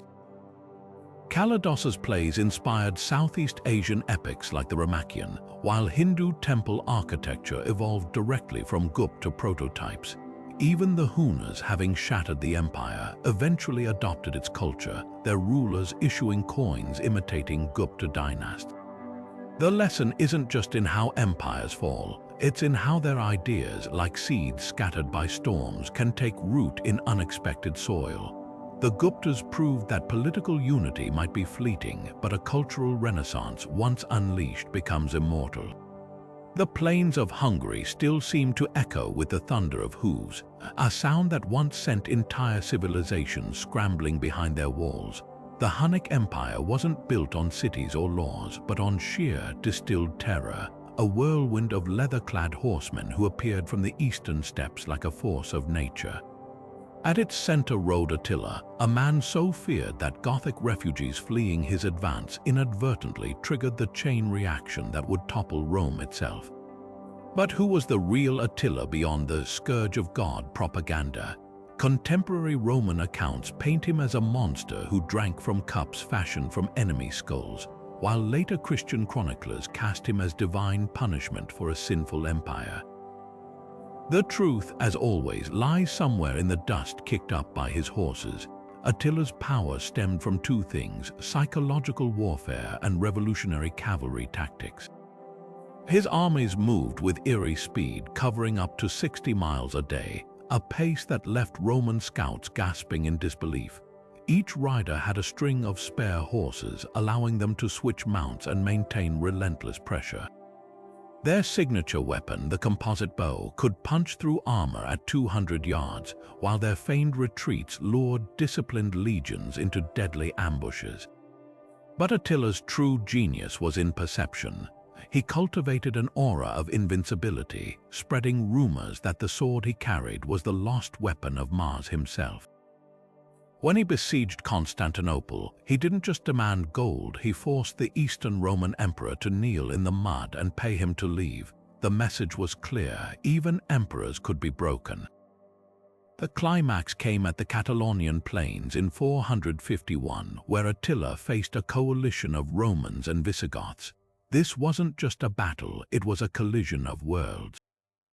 The Huns fought with their trademark ferocity, but for the first time they met an enemy who matched their mobility, the Visigothic cavalry, led by the aging but formidable King Theodoric. By nightfall, the field was so choked with corpses that historians claimed the ghosts of the dead continued fighting in the moonlight. Though tactically inconclusive, the battle shattered Attila's myth of invincibility. His withdrawal marked the beginning of the end. Then came the mystery of Attila's death. In 453, on the night of his marriage to a young Gothic bride named Ildiko, he suffered a sudden hemorrhage, possibly from a ruptured artery after years of heavy drinking. But whispers of poison or assassination persist. The Huns buried him in a triple coffin of gold, silver, and iron, then diverted a river over the grave to hide it forever. Without his leadership, the empire disintegrated within months, its tribes scattering back into the steppes. The irony: Attila's greatest legacy wasn't his conquests, but the chaos he unleashed. His invasions pushed Germanic tribes like the Vandals and Goths deep into Roman territory, accelerating the Western Empire's collapse. The Hunnic Empire teaches us that terror alone can forge an empire, but it can't sustain one. Attila's story endures not because of what he built, but because of what he destroyed, proof that sometimes history's most pivotal figures aren't the architects of civilizations, but the hammers that shatter them. While the Western Roman Empire crumbled under barbarian invasions, its eastern half refused to die. Instead, it evolved into something astonishing. Constantinople, the city straddling Europe and Asia, became the beating heart of the Byzantine Empire, where Roman law met Greek philosophy and Christian zeal. No ruler embodied this fusion more dramatically than Justinian I, a former peasant who clawed his way to the throne in 527 CE with the iron will of his wife Theodora beside him. His dream, nothing less than resurrecting Rome's lost glory. Justinian's general Belisarius, a tactical genius with a knack for impossible victories, sailed to North Africa with just 15,000 men and shattered the Vandals in a matter of months. Then they turned to Italy, where Ostrogoth strongholds crumbled one by one: Ravenna, Rome, Naples, each victory inching the empire closer to its ancient borders. But this reconquest came at a horrifying cost. Years of grinding siege warfare left Italy's cities hollowed out, their aqueducts broken and populations starving. Procopius, Justinian's court historian, secretly penned the secret history, accusing the emperor of bleeding the empire dry for vanity. He gave the impression that his hand was always stretched out to take. Yet Justinian's true monument wasn't territory, it was stone and light. The Hagia Sophia, rebuilt in just 5 years after the Nika riots nearly toppled his reign, redefined architecture itself. Its dome, floating 180 feet above the nave on hidden pendentives, seemed to defy physics. Sunlight streaming through 40 windows gave the illusion that the ceiling hovered unsupported, a golden sphere suspended from heaven, as one awestruck visitor wrote. For nearly 1,000 years, it remained the largest enclosed space on Earth, a testament to Byzantine engineering and audacity. The empire's later centuries became a tightrope walk between survival and splendor. Heraclius, in the 7th century, reconfigured the military into Thebes' regional armies where soldiers farmed land in exchange for service, a system that held back the Arab onslaught for generations. Greek replaced Latin as the state language, and Orthodox Christianity became the empire's spiritual shield against Persia's Zoroastrians and Islam's caliphates. The Byzantines didn't just defend, they innovated. Greek fire, a napalm-like liquid that burned even on water, turned back Arab fleets besieging Constantinople, its secret formula so closely guarded that it vanished with the empire itself. Then came the Crusaders, not as saviors but as looters. In 1204, Venetian-backed knights sacked Constantinople, smashing altars, melting down bronze statues, and carting off relics to European cathedrals. The Byzantine recovery was slow and fractured, and when Mehmed II's cannons finally breached the walls in 1453, the last emperor, Constantine XI, died sword in hand, his body lost to history. Yet Byzantium's legacy outlived its fall. Its scholars carried Greek texts to Italy, sparking the Renaissance. Its legal code inspired European jurisprudence, and its orthodox faith still echoes in domed churches from Moscow to Athens. The lesson isn't just about endurance, it's about transformation, proving that even the grandest empires must adapt or vanish. The vast steppes of Central Asia were not just empty grasslands. They were the stage for a revolution in warfare, governance, and culture under the First Turkic Khaganate. Picture the 6th century CE, where horseback archers with composite bows could appear on the horizon like a storm, striking with precision before melting back into the endless plains. These were not the disorganized raiders that settled empires. Often dismissed, the Turks built a sophisticated nomadic empire stretching from the Caspian Sea to the borders of China, forging diplomatic ties and trade networks that rivaled any sedentary civilization. Their rise began with Buman Khagan, who shattered the hegemony of the Rouran Khaganate in 552, declaring, "You are my blacksmith slaves," a reference to the Rouran's alleged humiliation of his ancestors. Within a decade, the Turks controlled the Silk Road's northern routes, extracting tribute from Persia's Sassanids and China's northern Zhou dynasty alike. What set the Turkic Khaganate apart was its political structure, a delicate balance between centralized authority and tribal autonomy. The Khagan ruled from his golden tent, but power was shared with lesser khans governing eastern and western wings, a system flexible enough to absorb conquered tribes without constant rebellion. Their administration relied on a class of scribes using the Old Turkic script, an elegant runic alphabet carved into stone stelae like the Orkhon inscriptions. These weren't just memorials, they were propaganda tools. The Bilge Khagan inscription from 732 warns future generations, "If you become lax and careless, you will lose your state." A stark lesson in the perils of complacency. Their military innovations reshaped Eurasia. Turkic horsemen rode with stirrups, a game-changing technology that allowed archers to stand and shoot with lethal accuracy while galloping. Chinese and Persian armies scrambled to adapt, but the Turks' mastery of mobility and psychological warfare remained unmatched. When Emperor Taizong of Tang China sought to neutralize the Eastern Khaganate, he didn't just send armies, he orchestrated a cultural seduction, offering silk and titles to rival Turkic clans, splitting them from within. The strategy worked, but the Turks' influence lingered. Their tactics became the blueprint for later steppe empires, from the Mongols to the Timurids. Yet for all their ferocity, the Turks were cultural bridge builders. Nestorian Christian missionaries, Zoroastrian refugees, and Buddhist monks traveled safely under their protection, while Turkic translators facilitated diplomacy between Persia and China.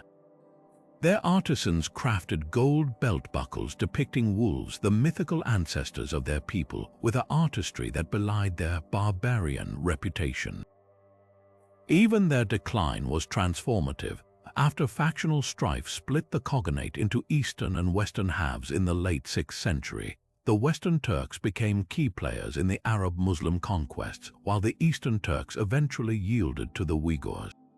The First Turkic Khaganate's legacy isn't just in the lands it ruled, but in the template it created, proof that nomads could be more than raiders, that steppe confederations could rival the grandeur of Rome or Persia.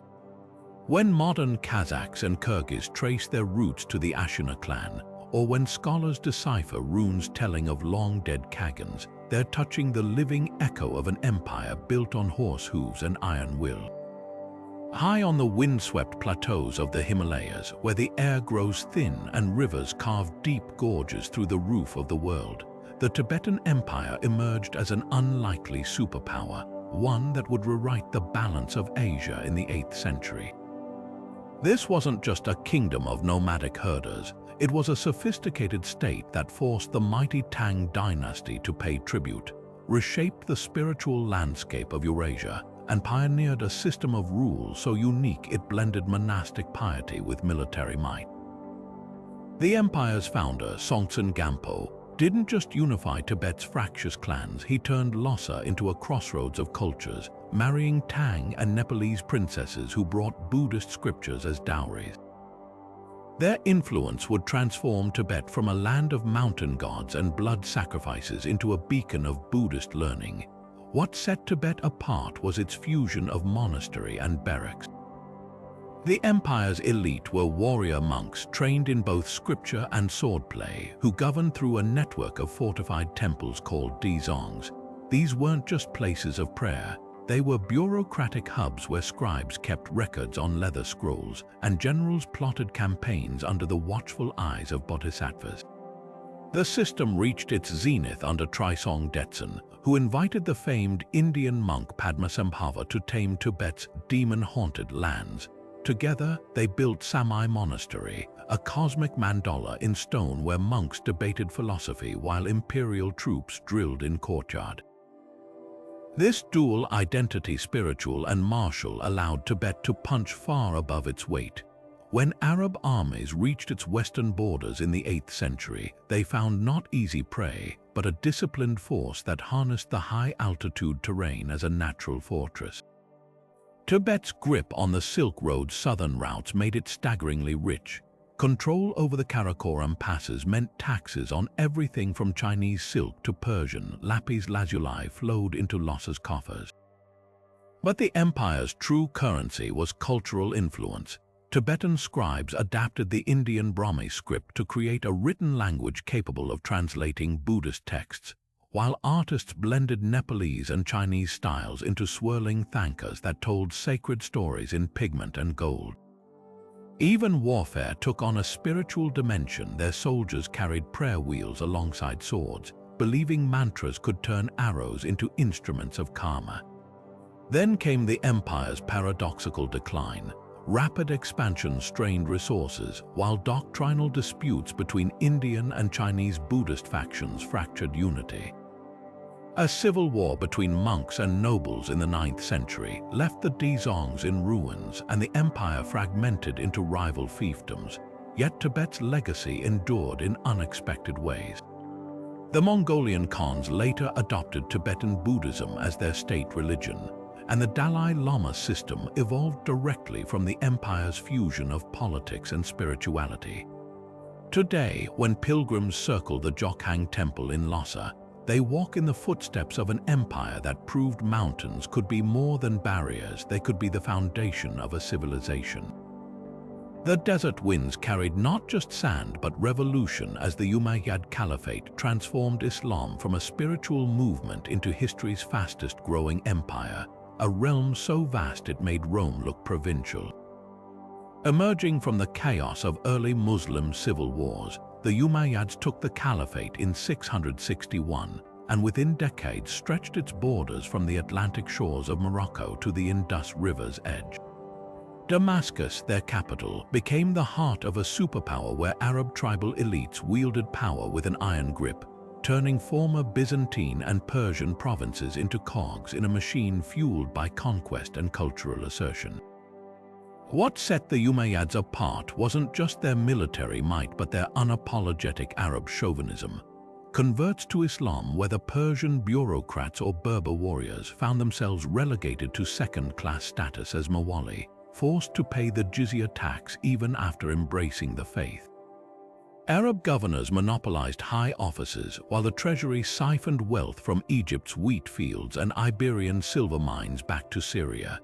The caliphate minted coins inscribed not with the prophet's image, but with triumphant Arabic declarations like "God is one," a visual manifesto of Arab dominance.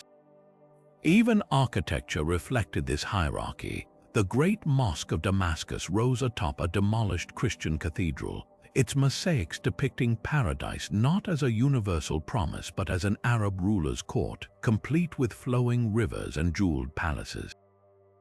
Yet the seeds of rebellion sprouted in the empire's peripheries, where non-Arab Muslims seethed at their marginalization. In Khorasan, Persian converts whispered of hypocrisy. How could a faith preaching equality before God tolerate such discrimination? The Abbasids, a rival clan claiming descent from the prophet's uncle, harnessed this fury. Their agents circulated prophecies of a black-clad savior who would restore justice, rallying disgruntled Iranians, Iraqi Shiites, and even disaffected Arab troops. The revolution's climax came in 750 when Abbasid forces crushed the last Umayyad army at the Zab River. The victors didn't stop at regime change. They exterminated the royal lineage so thoroughly that only one prince, Abd al-Rahman, escaped, fleeing across North Africa to found an exiled kingdom in Spain. The Umayyad paradox lingers in history's annals. They built an empire unprecedented in its reach, but unraveled by the very exclusivity that fueled its early unity. Their legacy fractures along geographical lines. Damascus remembers them as patrons of grand mosques, while Persian texts paint them as tyrants. Yet without their ambitious scaffolding, Islam might never have become a world empire. The Abbasids, for all their talk of inclusion, inherited an administrative machine forged by Umayyad pragmatism. Even the schism between Sunni and Shiite Islam traces back to their contentious rule. The lesson isn't just about the dangers of discrimination, it's about how empires, no matter how vast, crumble when they mistake dominance for destiny. Chang'an's markets hummed with a symphony of foreign tongues, Persian merchants haggling over bolts of silk, Sogdian wine sellers pouring grape spirits into jade cups, and Korean students reciting Confucian classics in clipped accents.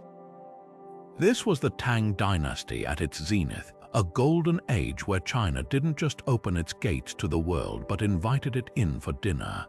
By the 8th century, Chang'an boasted over 1 million inhabitants within its grid of 54 wards, its streets so precisely planned that even the moon seemed to follow their orderly glow.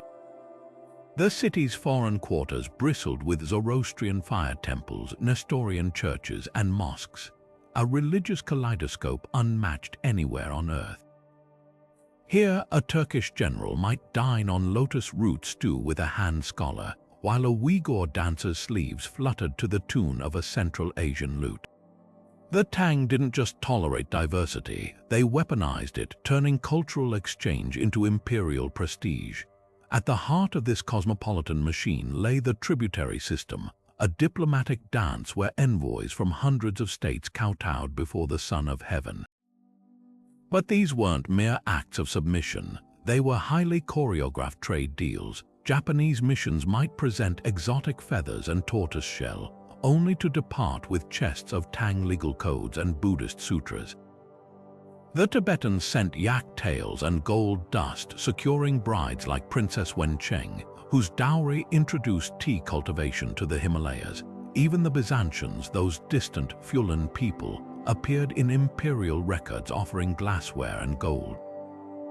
The brilliance wasn't in the gifts themselves, but in the illusion they created, a world that revolved around Chang'an, where every tribute-bearing envoy reinforced China's celestial centrality.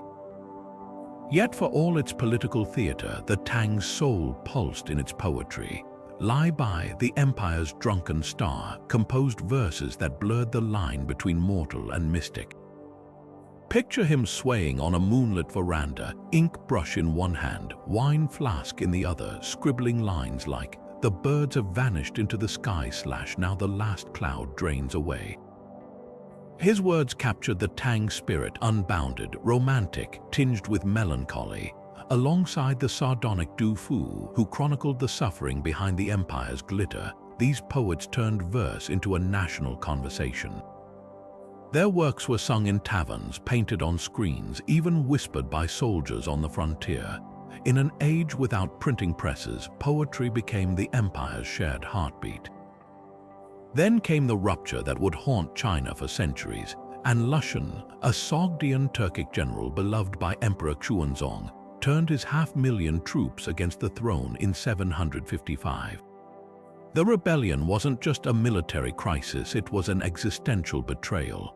And Lushan's forces sacked Luoyang and Chang'an, forcing the emperor to flee while his beloved concubine Yong Gaifei was strangled by his own guards.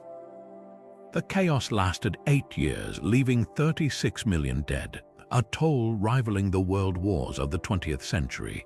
Fields lay fallow, canals silted up, and the once vibrant Silk Road choked with bandits. The Tang survived, but as a phantom of its former self, its golden age buried under the ashes of burned granaries and broken trust. The dynasty's final century was a slow unraveling. Regional warlords carved out autonomous fiefdoms. Buddhist monasteries, once patrons of art, were purged for hoarding wealth, and the great poet Zhou wrote elegies for an empire that could no longer recognize itself. When the last Tang emperor abdicated in 907, China fractured into the bloody Five Dynasties period, yet the Tang's legacy refused to fade. Its legal codes shaped Japan's Heian court, its ceramics inspired Persian potters, and its poetry still resonates in classrooms from Beijing to Boston. The lesson wasn't just in how an empire shines, but in how delicately that brilliance hangs by a thread. The candlelit halls of Auchin's palace echoed with a Latin chant as Pope Leo III pressed a golden crown onto the brow of a kneeling Frankish king, and with that single act on Christmas Day in the year 800, Europe's destiny pivoted. Charlemagne, a warrior who stood 6 feet 4 inches tall in an age when most men barely cleared 5, didn't just inherit a kingdom, he stitched together an empire from the wreckage of Rome's collapse.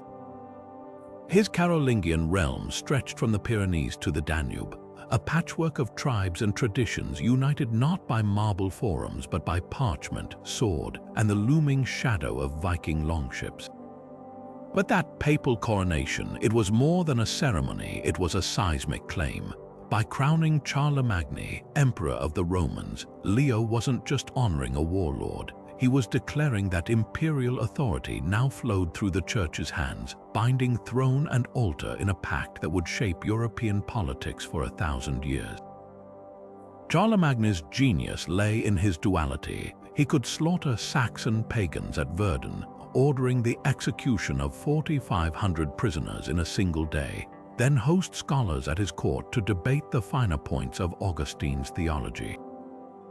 His capital at Auchin became a laboratory for cultural rebirth, where Irish monks painstakingly copied Virgil's poetry alongside Christian psalms, preserving classical knowledge that might otherwise have been lost. The Carolingian minuscule, a sleek new handwriting style, replaced the messy regional scripts of Europe, making texts from Italy to Ireland legible for the first time. Imagine, a single scribe in Tours could now transcribe a manuscript that a monk in York could read without stumbling, a quiet revolution in communication that laid groundwork for the Renaissance.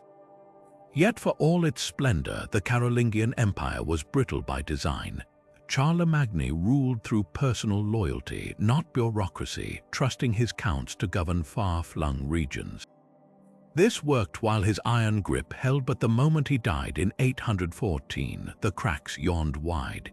His son Louis the Pious, more monk than general, watched helplessly as civil wars erupted between his own sons. Meanwhile, from the frozen north came the storm the Franks never prepared for: Vikings. These weren't just raiders, they were predators exploiting systemic weakness. Their dragon-prowed ships slipped up rivers like knives, sacking Hamburg in 845, torching Paris in 855, and paralyzing trade routes with terror. The Carolingians, accustomed to pitched battles, had no answer for hit-and-run tactics targeting undefended monasteries, Europe's banks of gold and grain. The empire's fragmentation at the Treaty of Verdun in 843 wasn't just political, it was cultural mitosis. Louis' grandson split the realm into 3, West Francia, future France, East Francia, future Germany, and a squiggly middle strip stretching from the Low Countries to Italy that became a battleground for centuries. The irony: Charlemagne's dream of a unified Christian empire birthed the very national divisions that would define medieval Europe.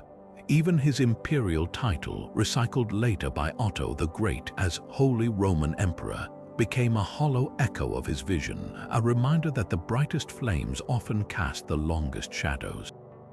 What endures isn't just the ghost of his borders, but the DNA of his ideas. Charlemagne proved that a ruler could wield both a sword and a quill, that faith and knowledge could be tools of governance as sharp as any blade. When modern scholars pore over a 9th century manuscript, its crisp Latin letters whispering across vellum, they're touching the legacy of a king who believed an empire's spine was made not of stone but of words. And when tourists gawk at Auchin's octagonal chapel, its arches mimicking Ravenna's Byzantine splendor, they're standing in the shadow of a man who, for a fleeting moment, made Europe believe Rome could rise again. The jungle canopy of Cambodia still whispers the secrets of a civilization that bent nature to its will, where temples kissed the clouds and water flowed at the command of kings. The Khmer Empire, rising in the 9th century CE, didn't just build Angkor Wat, they engineered an entire hydraulic metropolis, a feat of urban planning so advanced it would take modern LiDAR technology to fully unravel its scale. Picture this, a sprawling network of canals, reservoirs, and moats stretching across 400 square miles, turning monsoonal deluges into a life-giving pulse for rice paddies that fed nearly 1 million people.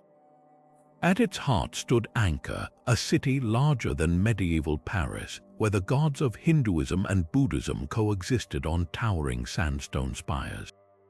But how did a kingdom rooted in the unpredictable rhythms of tropical monsoons become the master of water? The answer lies in the Barrets, massive artificial lakes that functioned like liquid batteries, storing monsoon rains to irrigate crops during dry months. The West Barret alone held 50 million cubic meters of water, a testament to Khmer engineers who understood ecology centuries before the word existed. Yet the Khmer's true genius wasn't just in moving water, it was in weaving spirituality into every stone. Angkor Wat, originally dedicated to Vishnu, was designed as a cosmic diagram in architecture.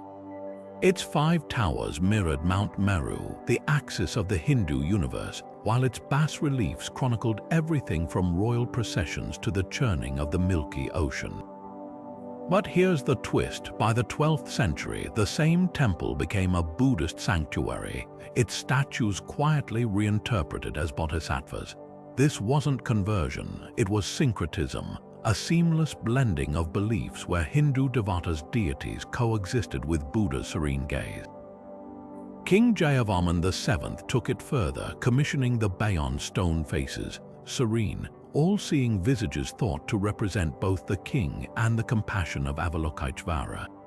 The Khmer Empire didn't choose between religions, they let them dance, creating a spiritual mosaic as intricate as their irrigation canals.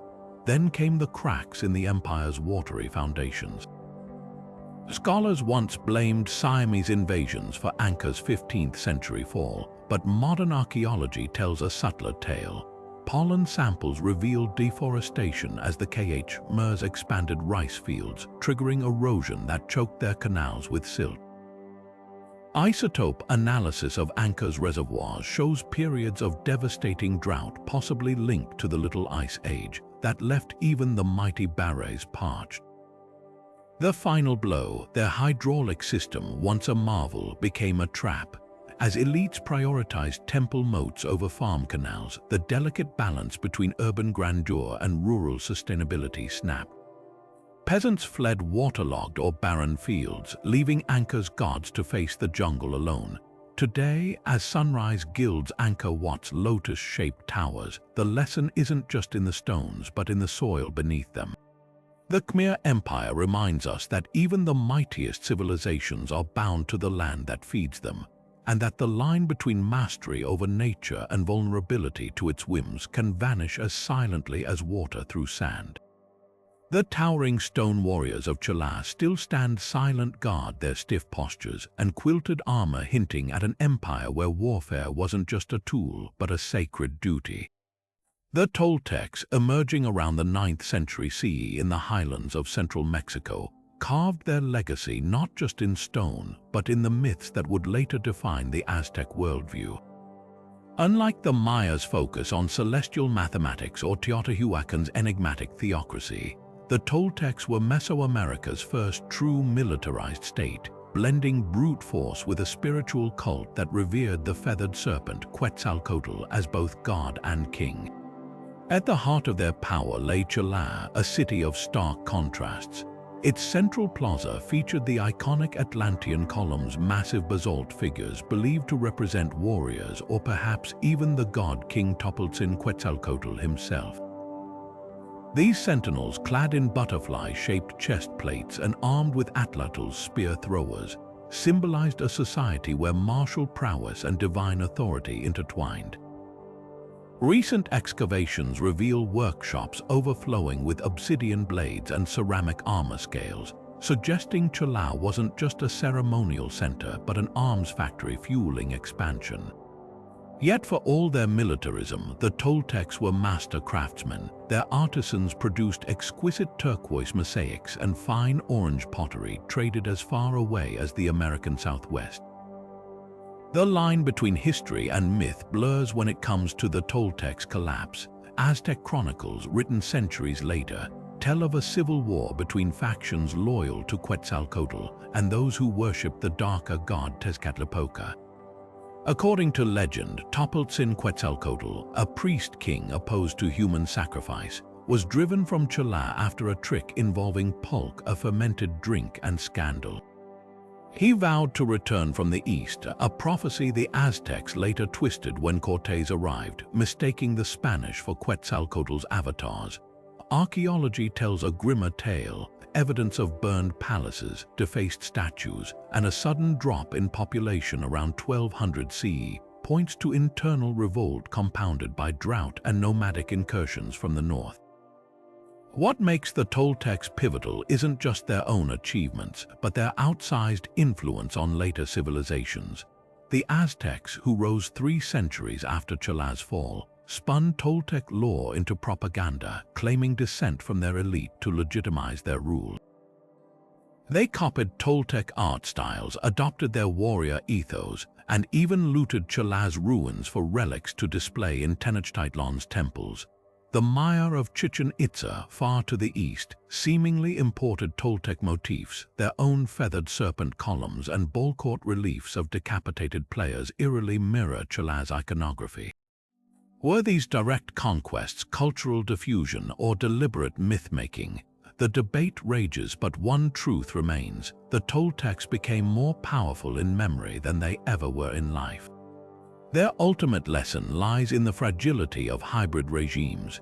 The Toltecs tried to balance the spiritual purity of Quetzalcoatl's cult with the blood-soaked demands of Tezcatlipoca's followers, a tension that may have ripped their society apart. When their cities fell, their legends didn't. They became the Toltecaotl, a Mesoamerican ideal of wisdom and artistic excellence, proving that even failed empires can shape history's imagination long after their stones have crumbled. From the disciplined legions of Rome to the bureaucratic genius of the Han, these empires shared a common playbook for dominance, innovation, adaptation, and an unshakable belief in their own destiny. Military brilliance was just the beginning. The Assyrians didn't just conquer, they perfected psychological warfare, while the Mongols rewrote the rules of mobility with their horse archers. But steel alone couldn't sustain greatness. Look closer and you'll find another thread binding them: the patronage of art, science, and faith. The Gupta dynasty's mathematicians gave us zero, the Byzantines preserved ancient Greek texts against the tides of time, and the Abbasids turned Baghdad into a beacon of learning where Persian, Indian, and Greek wisdom collided. Yet perhaps their most enduring legacy lies in the systems they engineered, the invisible architecture of power. The Maurya spy networks and the Achaemenid satrapies became blueprints for governance, while Hammurabi's code still whispers in modern courtrooms. Even their collapses were formative. The fall of Constantinople sent scholars fleeing to Italy, sparking the Renaissance, while the Tang dynasty's Silk Road exchanges planted seeds for globalization. These empires didn't just rise and fade, they dissolved into the soil of history, nourishing everything that grew after. So here's a question to carry forward: which empire's downfall lingers in your imagination? Was it Rome's slow unraveling, the Aztecs' tragic misreading of Cortés, or the Khmer Empire's ecological reckoning? The echoes of their choices still shape our world. Let's debate which lessons resonate loudest today. Drop your pick in the comments and let the conversation